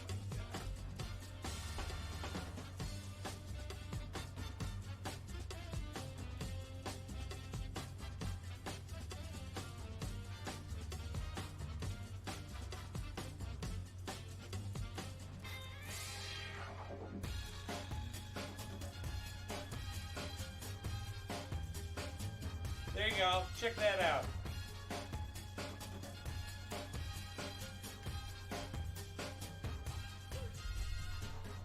Yeah, isn't that cool? Oh, thanks, Mouse. Oh, yeah. Dude, you guys want to see? Is this one of those jewelry channels? Yeah, it is, Scrap.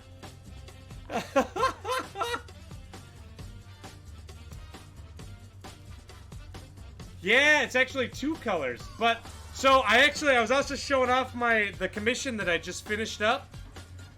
I cut a peridot. Here. Oh, thanks, Basil. And I set it into a gold pendant that is from the Ocarina of Time. Yeah, this was a commission that someone did. Unfortunately, I had to send it out right away. But yeah, it's my Kokiri Emerald design. But yeah, I did all the metal work. This is all hand fabricated. Here's the side view of it. So a chain goes in the back of it, behind the stone, so it looks like it's floating on the chain. Yeah, except you guys see the backstage stuff. Yeah, thanks guys. I'm glad you like it. So yeah, this is the kind of stuff we do here on the channel. We also design gemstones like this right here. This is supposed to be Zapdos. It's supposed to be Zapdos from Pokemon. Yeah. But to give you an idea of what we... where is it? Zelda. Here we go. So here's the stone that we put in there. Right there. Yeah, thank you so much for the follow, Velez. Welcome to the rough crowd, dude. Oh, thanks, Wanagi. Thanks, Mountain Dew. Welcome to the rough crowd, man. Yeah, so, like I said, right now what we're working on is a yellow sapphire. I'm really glad you like it. Thank you so much, guys, for your support. Thank you. So, what we're going to do now is we are going to go and we're going to cut the very... Okay, so we're going to cut, actually, the... Yeah, what's up, Barney? Welcome. How are you doing? Okay, let me see if this is actually going to show this here real quick. Where is my... There it is. Oh, perfect. It will show it. Okay, so let me get this right here. Okay, cool. So let me go open real quick. Let me show you where we're at here.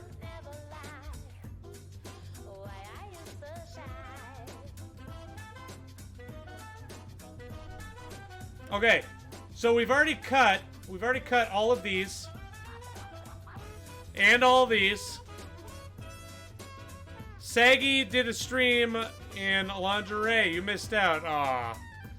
That's alright. I'm having fun doing this, man. So now what we're gonna do is we're gonna go through and we're gonna cut all of these little. I mean, I could do a stream in lingerie. I've got some sweet cleavage, especially with these gemstones. So now we're gonna do all these little edges right here. It's a weird record player. I know, right, Mayor?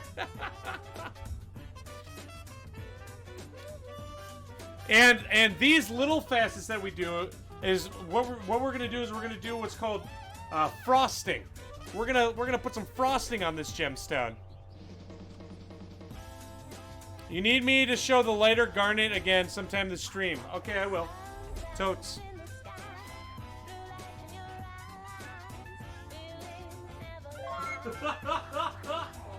Okay, where are we at here? So I'm gonna go ahead. We're gonna use this. We're actually gonna use our 600 grit.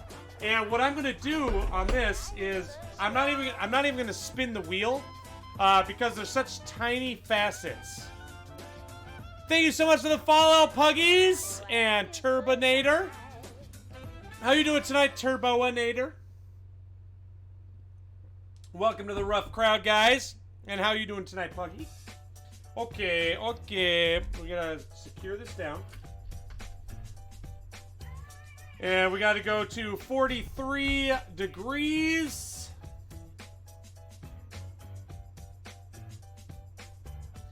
There we go. And then we go here.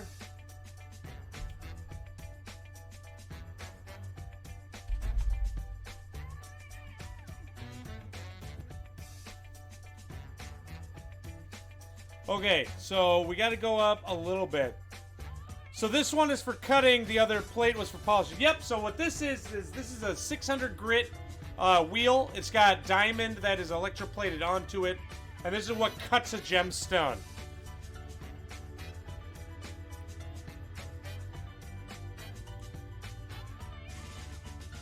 Yeah, I don't think I'm going to turn it on. So we're just going to go like this.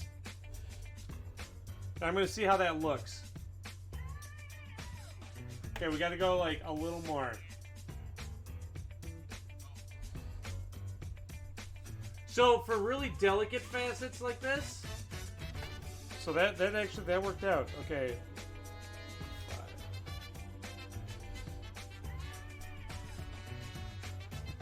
Perfect. This should actually go fairly quick. So let me show you what we're doing. Let me show you. At least wet the lap? No. You don't wet the lap for this. You don't wet the lap for this. Chicken. Where they at? Hold on, I just did a couple. There they are. There they are. You see it?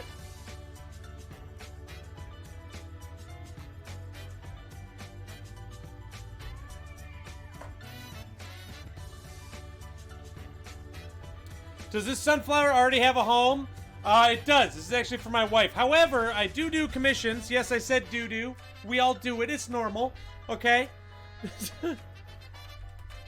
But I do commissions, and so if you are interested in talking about a potential commission, I'm more than willing to talk to you and give you an estimate. 100%.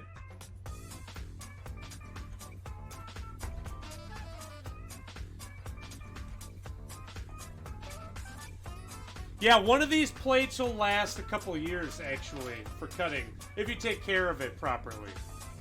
So next one should be 11, right? Yep. Okay, Sibis, you want me to wet the lap? There. I'll wet it. There. There's our wet. There. Now we're nice and moist.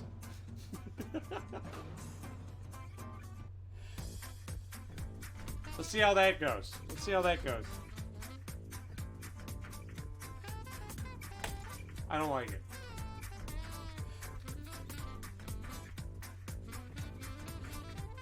So now we're going to go through and we're just going to scrape it the same distance every time. We should be able to cruise through this pretty quick.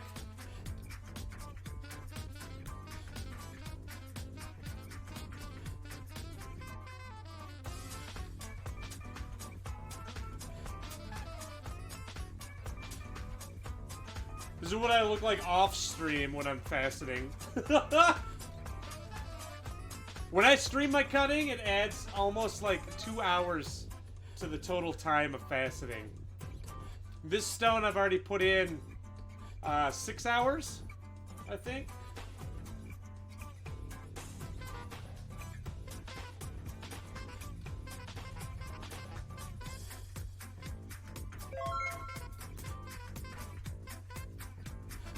Yeah, thank you so much, Geo Jim! Welcome to the rough crowd, dude. Thanks for the support. How are you doing tonight?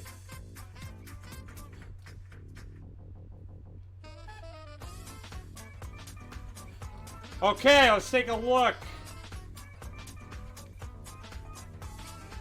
What, Wanagi? What?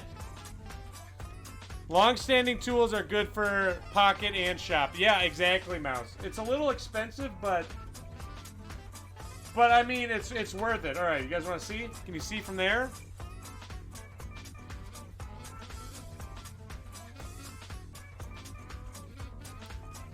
Yeah, sapphires take longer to polish.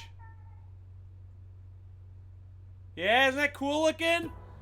When we get married, Rocket Sage, I'll get a gemstone from Ryan for you. Yeah, check it out, guys.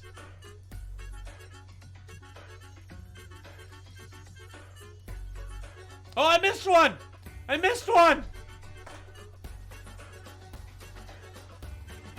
Where'd it go? There it is! I see it! Okay.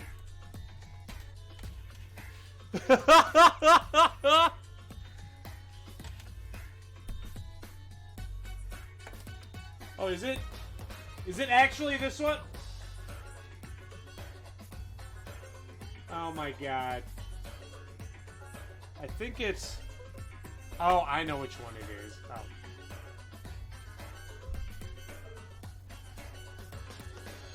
Oh, a little more. A little more. Woo! I thought it was a family-friendly stream. Well, what do you mean? It's PG-13. You know, PG-13. There we go. Now we got it. All right, what's next on our to-do list? We gotta go to 30 degrees. Okay, so let's take a look. Let's take a look at our diagram here, right? So we just did all this outer edge here, right? All this yellow. We just did all that. So now our next one. Oh well, that's very different. So now we get to cut the center of our beautiful whatchamacallit? Sunflower. Okay, these are also all frosted. So these are a little difficult because they don't have what's called a meat point. So, here, come on in here real quick. Come on over here. Let me explain to you what a meat point is, okay? Come on into step into my CAD, okay? It is a lot of little facets. Let's look at our Zelda thing. Okay, here, we'll use the Triforce, okay? This is real simple. Tri-tip, yes. Yes. Okay, so when you're faceting a stone, you know I know when to stop cutting a facet when it hits a meet point, okay? So a meet point is where multiple facets all meet at the same point right here, okay? So right here. Exactly. Have a good night, Tribal! Thanks for hanging out, dude. I hope you feel better, man. So that's how I know when to stop cutting. However, some facets do not have meet points. For example, if we open up, say my chaotic neutral one right here, okay? This one, for example, does not actually have meat points. Oh, whoops, what was that? Clear it? Okay. So, like right here, this doesn't meet here. This doesn't meet anywhere. This doesn't meet anywhere. So it's just kind of, you just got to kind of do it by eye. You just got to kind of eyeball it. Is that different from a vertex? I guess I don't know. It's been a long time since I've heard that word, man. Please, explain it to me. Go slow and steady, yep. Welder by trade, you can always weld over, grind it down, repeat. Yeah, unfortunately with gemstones, if I mess up, I gotta start all over. But yeah, so when we're gonna go through and do, it's the same. There you go, Forkies, it's the same. Thanks, Ark, I really appreciate the help. You know, I can be dumb. I can be pretty dumb. But hey, I've got this face. Okay, let's see here. Let's open. But yeah, you can do really, really amazing things with gemstones and designing them. And the angles have a huge effect on the way the light interacts with the material. And you can get some really, really cool stuff from it. Okay, so if you hop on over here and we go back to this, like I said, we are now going to cut all these little tiny ones in the center here, and none of them have meat points. So we got to kind of, when I drag it across the lap, sick vert, bro. I gotta do it the same distance to really ensure that I get each facet the same depth. Okay, so let's try it. Let's try this out. I'm a little nervous here. By the way, guys, I know you guys don't know me, but I'm going to share some exciting news. I am going to be a father. Sandy, my wife, and I just found out that she is pregnant, and it's very exciting. So yeah, I'm really excited about that. Yeah, shake the nerves, shake the nerves. Consistent lap dragging to reach depth. Got it. Yes, exactly.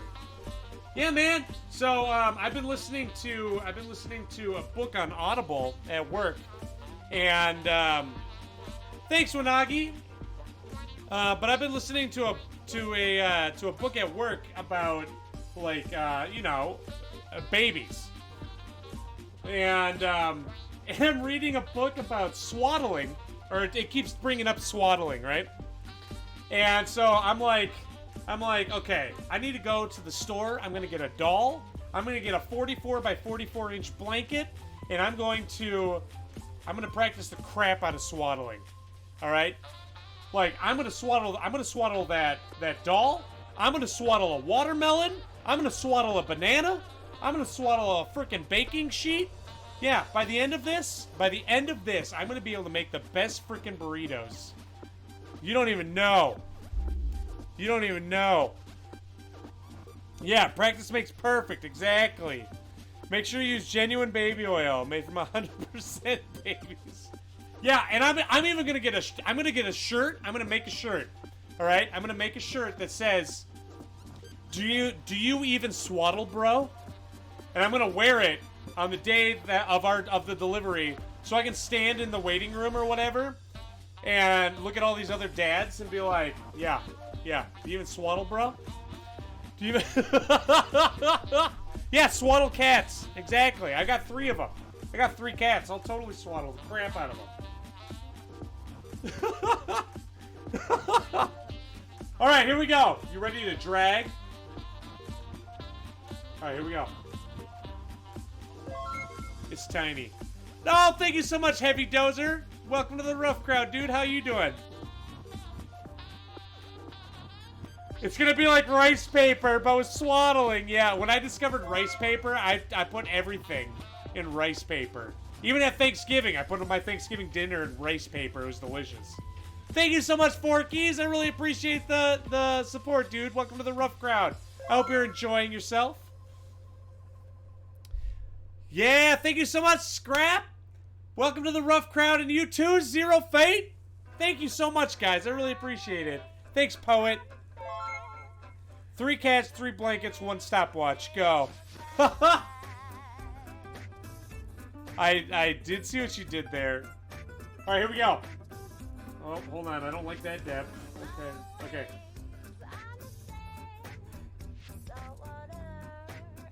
How is that? Okay, we gotta go a little more. Like that.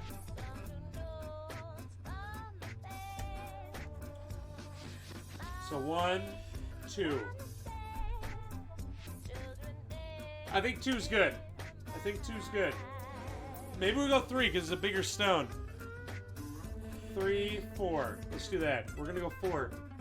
Okay. Okay. Let's try this. So we go 1, 2, 3, 4. How many carats was that sapphire before you started to cut it? Oh, Barney, I don't even know, man. I didn't weigh it. The stone was actually here. I've got the rough over here. Here, hold on.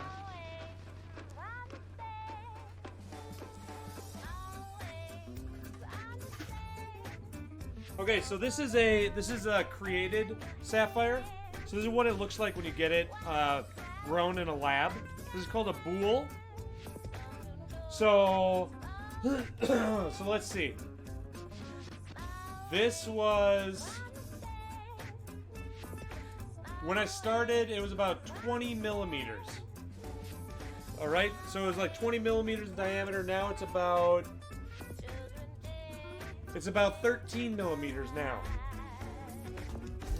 So that'll give you an idea of how much, I guess, waste we have when you cut a stone.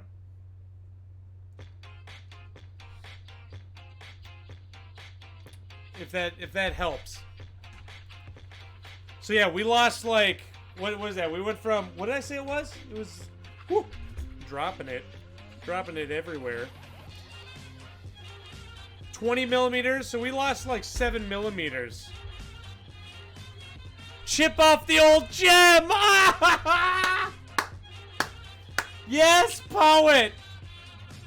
Oh, man. No, I did not get that local. I actually ordered that. And then I got it from a supplier that took forever to get it to me. 1, 2, 3, 4. 1, 2, 3, 4. 1, 2, 3, 4. 1, 2, 3, 4. 1, 2, 3, 4. 1, 2, 3, 4. 1, 2, 3, 4. Congratulations, Ryan. You can count. 1, 2, 3, 4. 1, 2, 3, 4. 1, 2, 3, 4. 1, 2, 3, 4. 1, 2, 3, 4. 1, 2, 3, 4. 1, 2, 3, 4.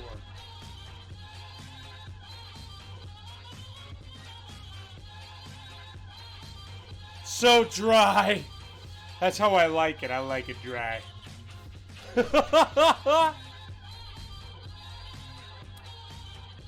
You have some blue sapphire about that size. Oh, like real one, Barney? That's awesome. Okay, how did that turn out?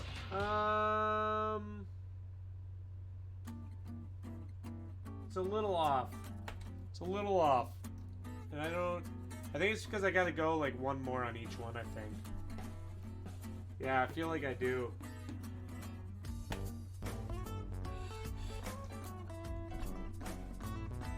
Yeah, that's definitely it.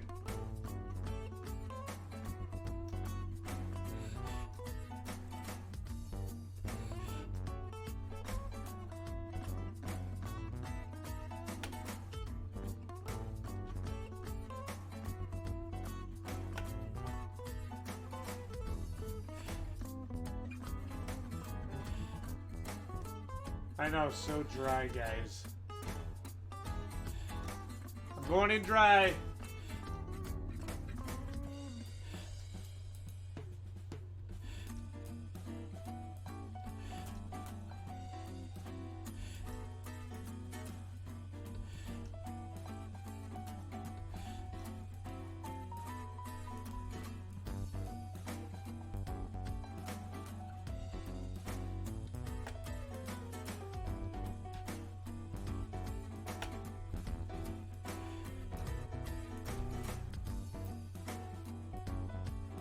There we go.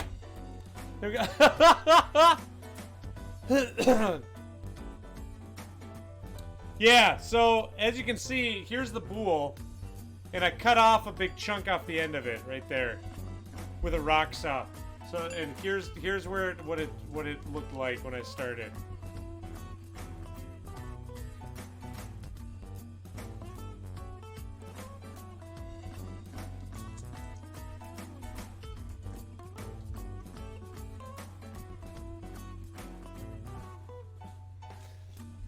Alright, where are we at now? Oh, what? Dude, I gotta... Okay. Now they want me to polish a little more in the middle here. Look at this. Look at this. I gotta do all these now.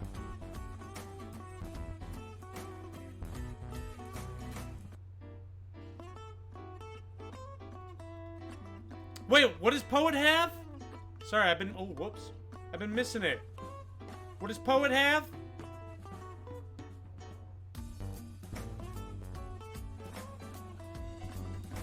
Oh, man.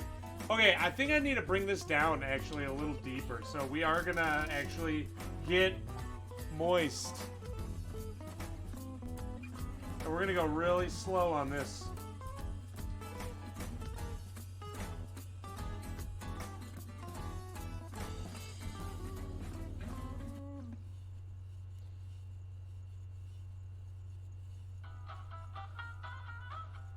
Alright, here we go.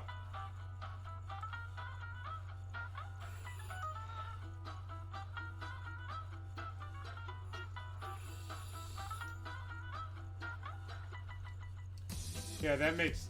We gotta go a little deeper because we gotta cut some facets in the middle there.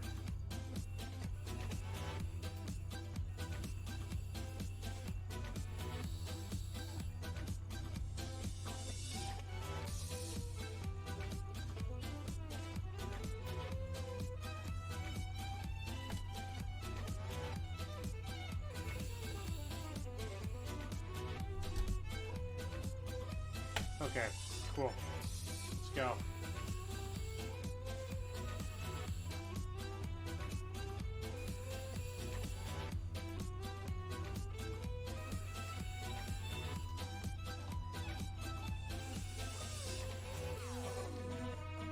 So, because it's a bigger stone, and I gotta cut technically 2 more tiers of facets into the bottom here, we're gonna cut this a little deeper here so I actually have room.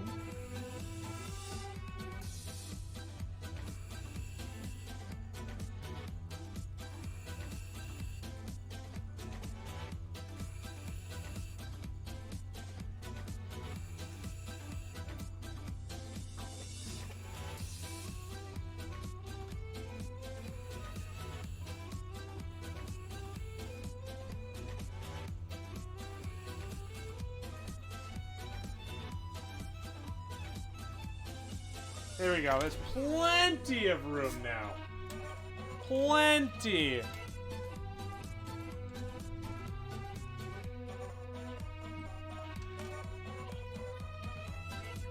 Alright, check it out. There. Now our sunflower has a little nipple. It's looking good.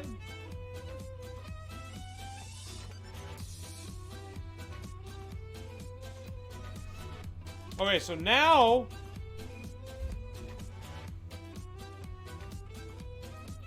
we gotta cut all these tiny things. Oh my god. Alright. Okay, let's see. Oh my gosh.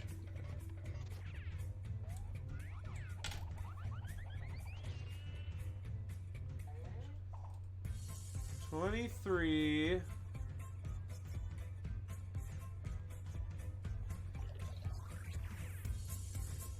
Okay, so now we're at like 23 degrees. Let's bring this in here.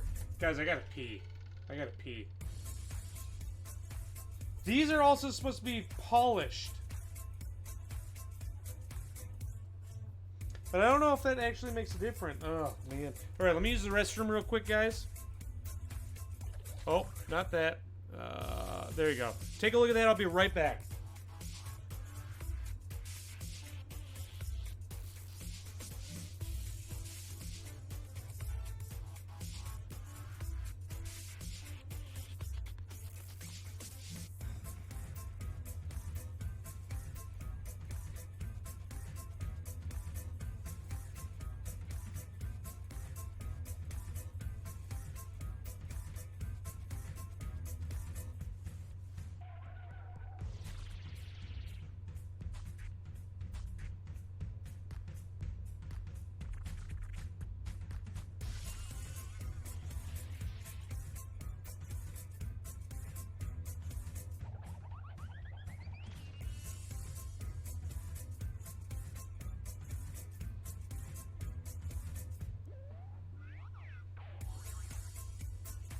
Alright. Let's do this.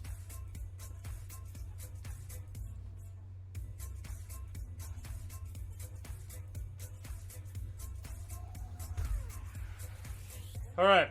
So this next bit, there's no meat point on this. Oh man. Okay.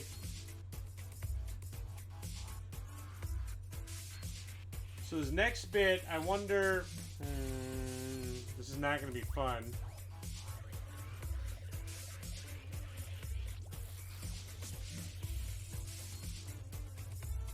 Alright, so let's go ahead and get this to the right depth here.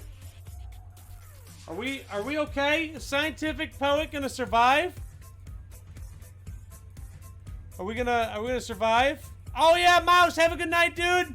Super glad I found you. Gonna hop off for the night. You struggle to join other people's streams regularly, but you'll be back. Oh, thank you so much, Mouse. I really appreciate that, dude. If you're still around, thank you. Have a great night.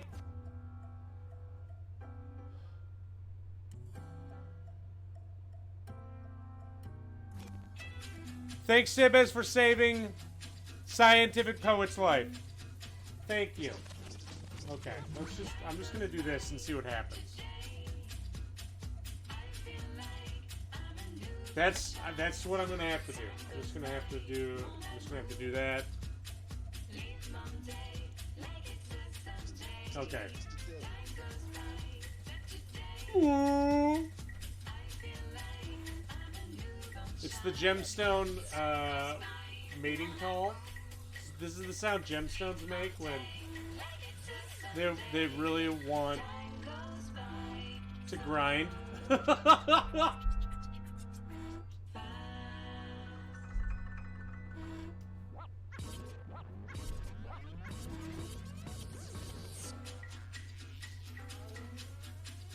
So what I'm doing is I'm just cutting this a little bit because this needs to be high polished. So then I'm going to come back with the polishing lap and we are going to give it a nice mirror finish. But what I don't want to do is go to the polishing lap and have the polishing lap actually cut a facet because it could take some gouges in my lap, and I don't want that. Don't want that. Yeah, thank you so much for the follow, Toasted Goat.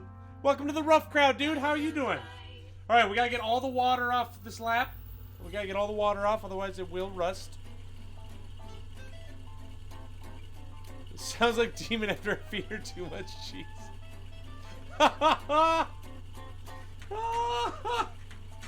Alright, we're gonna get these polished to our final facet, and then, well, we're done with the bottom of the stone. And then we'll call it a night. Yeah. Yeah, guys. This is a good stream tonight. Hope you guys had fun.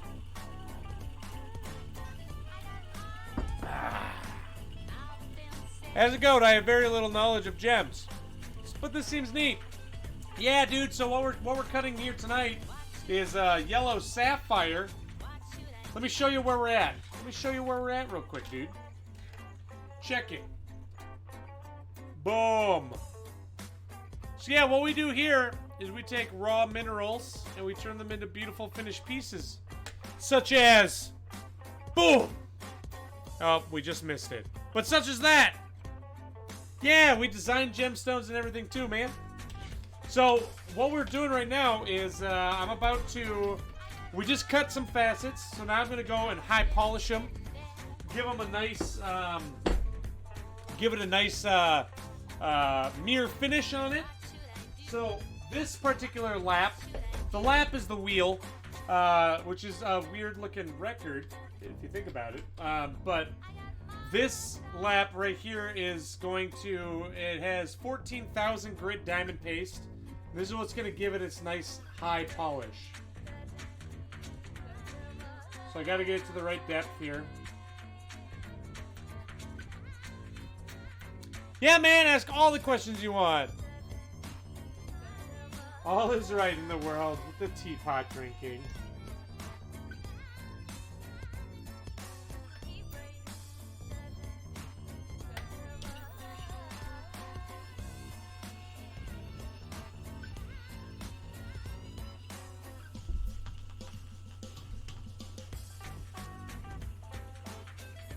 Okay, I think that's good.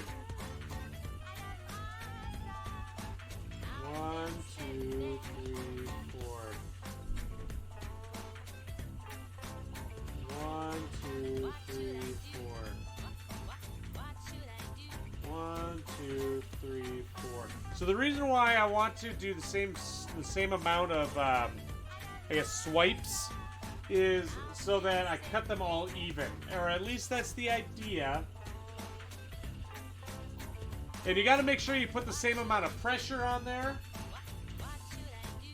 for each facet, because if you push harder, it's going to cut faster or deeper.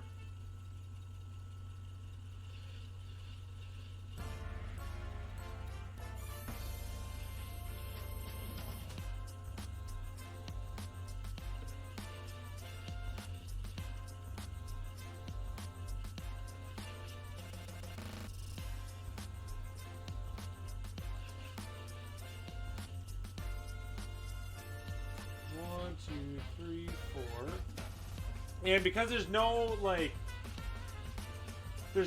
specific stopping point that I can judge based off this, I gotta go based off the number of swipes.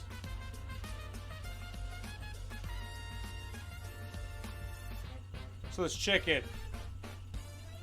What part are we cutting now? We're cutting... Here, let me show you. I don't know if you can even see it. We're cutting, so we just finished cutting these, right? Now, we're cutting all these. Super tiny. I'm polishing. I'm polishing it at the moment. Oh, that turned out so good!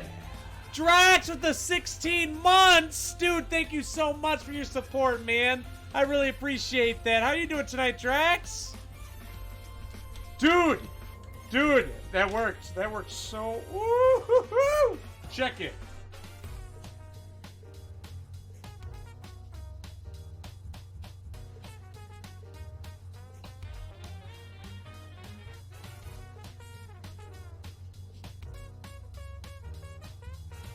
Oh, that came out, guys. Oh, yeah. Yeah, it's super tiny. Okay, now we got one more facet to cut. Boom. The Q-lit. So the Q-lit on a stone is the point on the bottom of the stone where it comes to a point. This particular stone on the bottom has a flat Q-lit. Normally they're pointy, like on a diamond. But on this stone, it is actually flat. And that's to give it the sunflower look. How do you decide on the facet design or layout? Not sure what the right word... So, the way I choose a design for a stone is based on the shape of the stone. You just kind of, you got to look at it, and then you're like, okay, this is going to be a round stone. This is going to be a pear stone. This is going to be, you know, so you just kind of judge based on size and shape, really. So, for example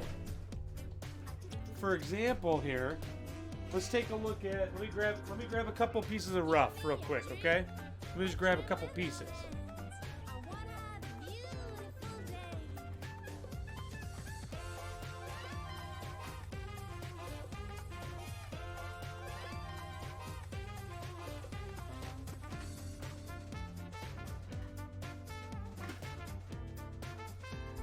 Okay.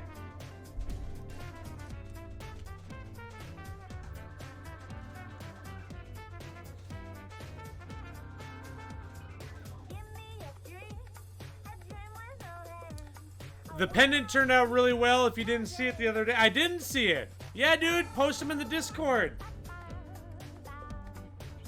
So you gotta take a couple things into account. Okay. So for example, let's take a look at this stone right here. Okay. So when we're looking at this, we gotta, number one, we look at the shape of it. See this big divot here? We gotta keep that in mind, that when we cut, that divot is going to affect the size of our stone. So we got to figure out how to incorporate that in. So we might put that on top like that. And we might make this part right here the top of the stone. And then we can, on this, I'd probably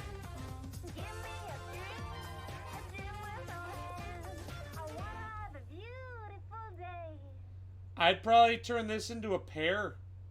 Or maybe even like a round. We'd probably do a round. So like this whole part right here would be the top. You see that would be the bottom down there. So this is the position of the stone. So I'd probably do a round. Or if I made that actual like chunk there, the top, it'd be a pear. But I'd have a lot of waste then. So I'd probably do a round like that. Now, you also got to keep in mind the inclusions in the stone. So if there's stuff in the stone, you got to take a look at that. Or, for example, okay, let's take a look at this stone right here. This stone, this is a tanzanite, and if you look, there's not much color from this side of the tanzanite, but if we turn it like this, you can see how much more blue it became. So you also got to look at the color from the axis of the stone, and what colors the stone shows based on the position of it. So if I really want this to be this really, really pretty bluish purple, then I gotta cut it from a different axis, like over here. So then I really get that beautiful blue purpley color in it. You know? So there's a lot that kind of goes into it, and a lot of that just comes from experience and kind of making mistakes. You make a lot of mistakes. This one is a zircon. This one's a zircon. No, sorry, this is spinel. This is spinel. But yeah, so that's what kind of goes into how you decide on the design. So I'd look at that, I'd look at this, and I'd be like, okay, I can do a round. But the top of the stone needs to be kind of flat because of that big chunk in there, right? Gem cutting can be done by machine. However, when it's done by hand, it's more accurate, and you can also each material has a different refractive index, which is the way that the light interacts with the material as it passes through it. So you have to change the angle of the cut based on the refractive index of each stone. And actually, here I can even show you a perfect example of that. Come on over here. So, for example, let's take a look at our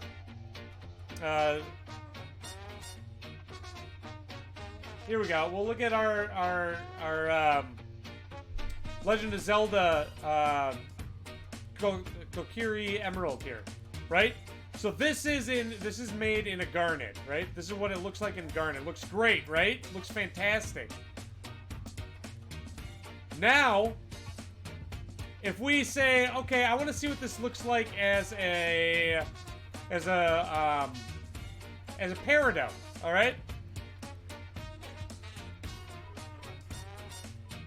So if we go to peridot, look at this big square we get right here. It's because peridot has a different refractive index. So we got to change the angle of the way that the stone is cut so that the light reflects in peridot the same way it would reflect in garnet. So what we got to do, if you look here, watch the stone over here, we got to adjust. We got to adjust the angles a little bit. Now you see how we got rid of that square and it's a lot brighter and everything? And we changed it by almost exactly 2 degrees. Is what we changed those angles at. Is almost 2 degrees. It's actually quite a bit when it comes to cutting a gemstone. But if we keep going, we get this kind of thing. So yeah, that's kind of what you got to do also for different gemstone material. So yeah, I hope that explained or taught a little bit about it.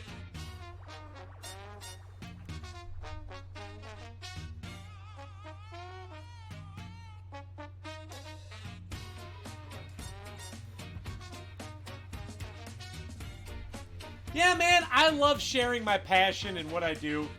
I absolutely love it, and I am always excited about it. And plus, my wife doesn't let me talk about this stuff anymore. So, thank you.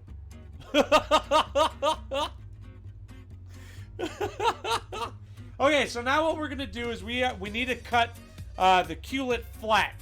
And how do we do that? We use what is called the tabler. Or at least that's what I call it. I call it the tabler. This is also Leela or Derpy Koala. This allows us to get the stone perfectly perpendicular or 90 degrees to the lap. So,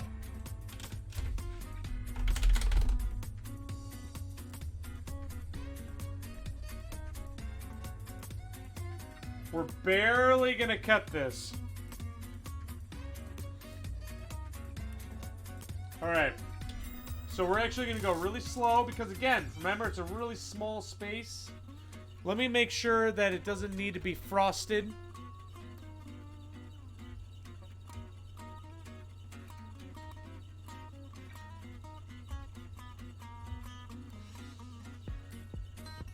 Oh, it is frosted. Okay, sweet. Okay, so we're just going to go like...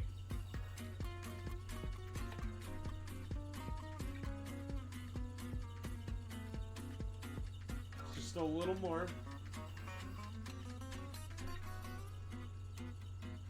I think that's good. I think that's good right there. Okay, actually, I think it needs to be a little more.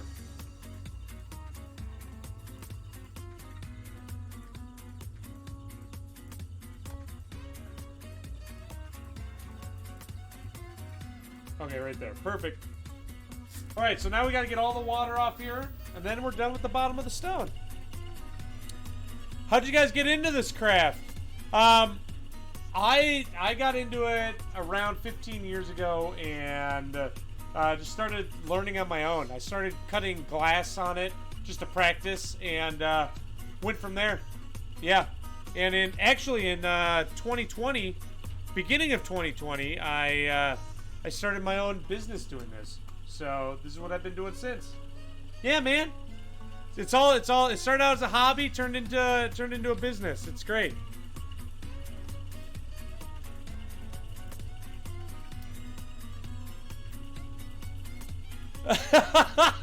Goat.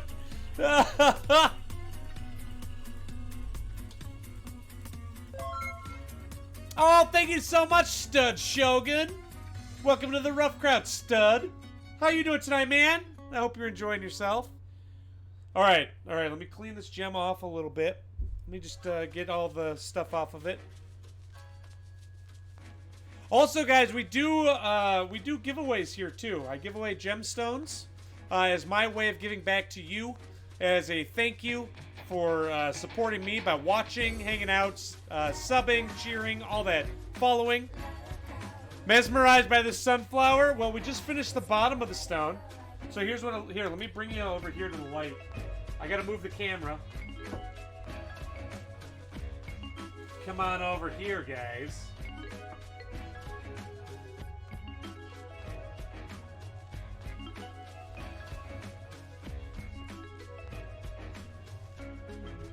All right, check it out.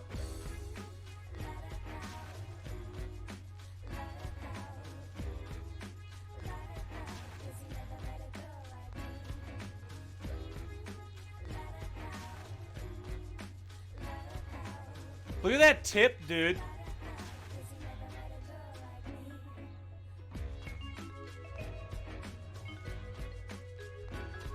Oh, thank you so much, Toasted Goat. Dude, I really appreciate that. Thank you. Oh, thank you so much, Stud. I really appreciate that, dude.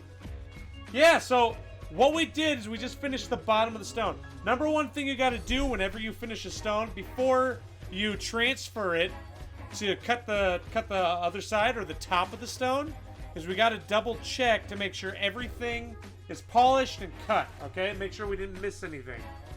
So I'm going to look at it with the loop here.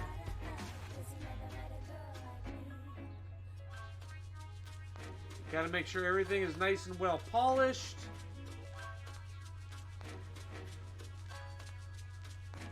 It looks good. So what I'm going to do is I'm going to transfer this overnight. And then we'll finish cutting it at some point. Yeah. Yeah. Other than that, guys, yeah. Do you guys want to see anything before we call it a night? You want to see anything cool, anything fun? Here, a lot of people really like this one. I'll toss this one up there.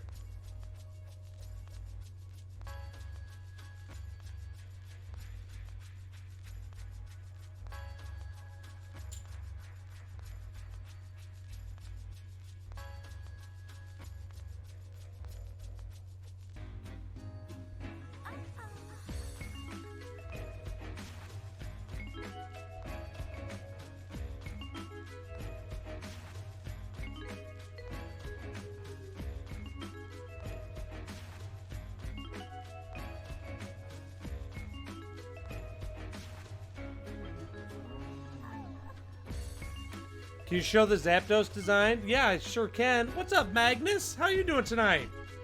The gem that was on display before this one is an ametrine. It's actually up for sale on my website, even. Here, let me let this come around real quick, and I'll show you Zapdos. Oh, did my camera go blurry again? I hope not.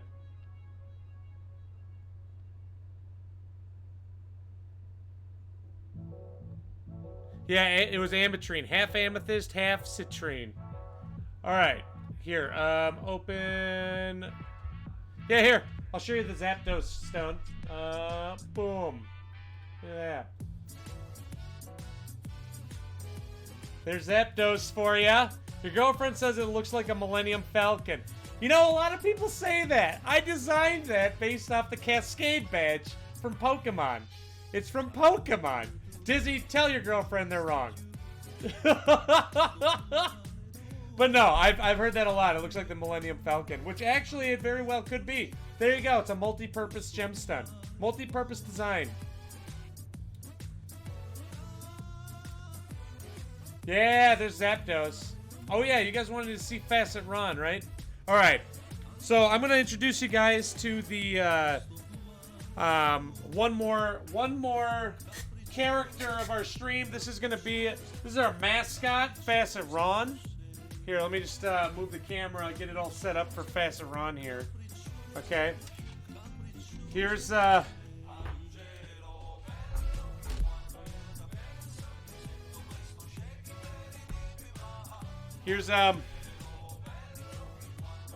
god, Ron forgot to shave. Hey guys.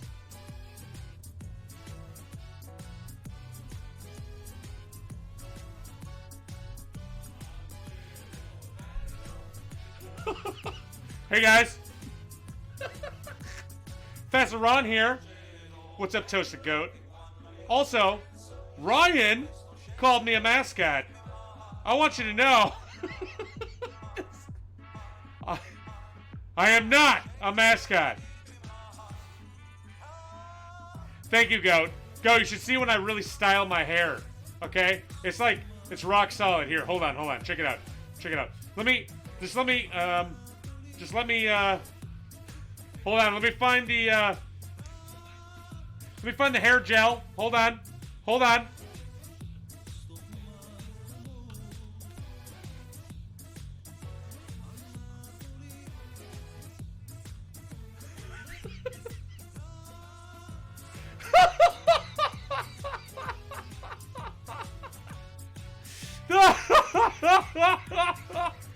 Hey guys, what do you think of my hair? Yeah, I do all the work around. Thank you, Jader. You know what's up. Yeah, Ryan doesn't do any work around here. I do all the work. So, just want you to know that. A little bit about myself. My favorite actor, The Rock. My favorite movie, Rocky. Any of them. Just any of the Rockies. Thanks, Poet. You should get your tips frosted. You know, I thought about getting my tips frosted. We'll have to take a look around. Yo, what's up, Lotus? Thanks for joining. Have a great night, Timmy. Thank you so much for hanging out. Yes, it was a pleasure. Have a good night. More facets, more fire. What does a panda use to make pancakes? What, Lotus? What? Give it to me. Yeah, my favorite place is to visit the Rockies. A panda.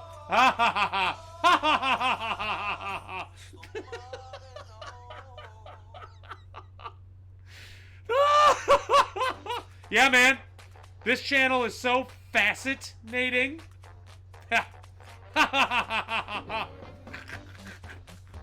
We are too good. Topaz up.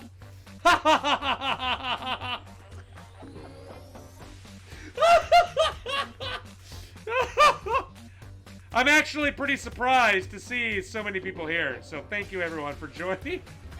Here, let me show you how surprised I am.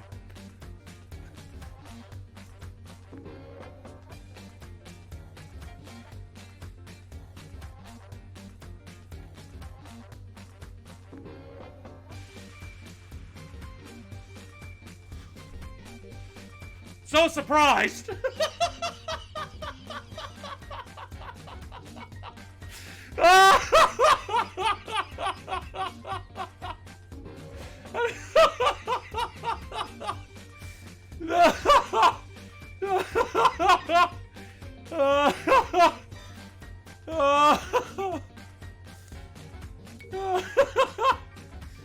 Yeah, so, thank you again, guys. If you enjoyed yourself tonight, consider pressing that follow button. And make sure you come back for this barrel of fun.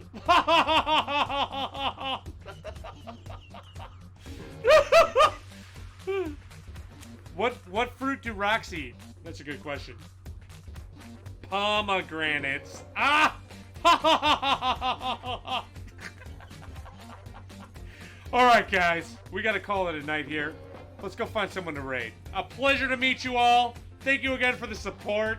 And just remember, I am not the mascot. Ryan's head is. Alright. Have a good night, guys. Thank you, Forky. Have a great night, guys. And may you have dreams as sweet as you.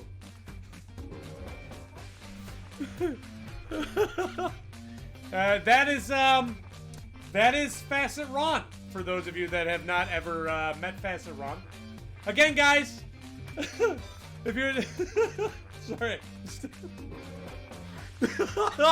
If you guys enjoyed yourself tonight, consider pressing that follow button. And thank you again for all of your support. I hope you enjoyed yourselves. Thank you so much, Gano. Welcome to the rough crowd, dude. Oh, man. I won't be able to stick around after the raid. I got to go hang out with my wife. So how about we go and check out...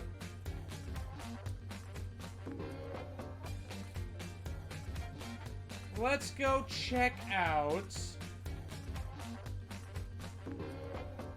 We're gonna go check out M is Me 8.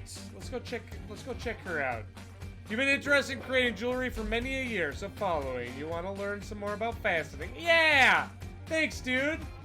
I think we've rated M once before, so we're gonna go check her out. I'm not entirely sure what she's working on right now, but we're gonna have some fun. All right.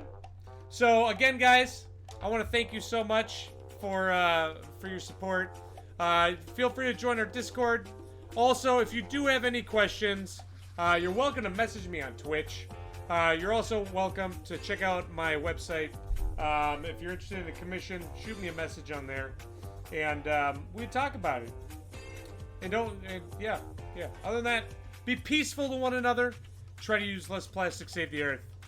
I'll catch you guys on Sunday, 7 p.m. Central. Okay, bye!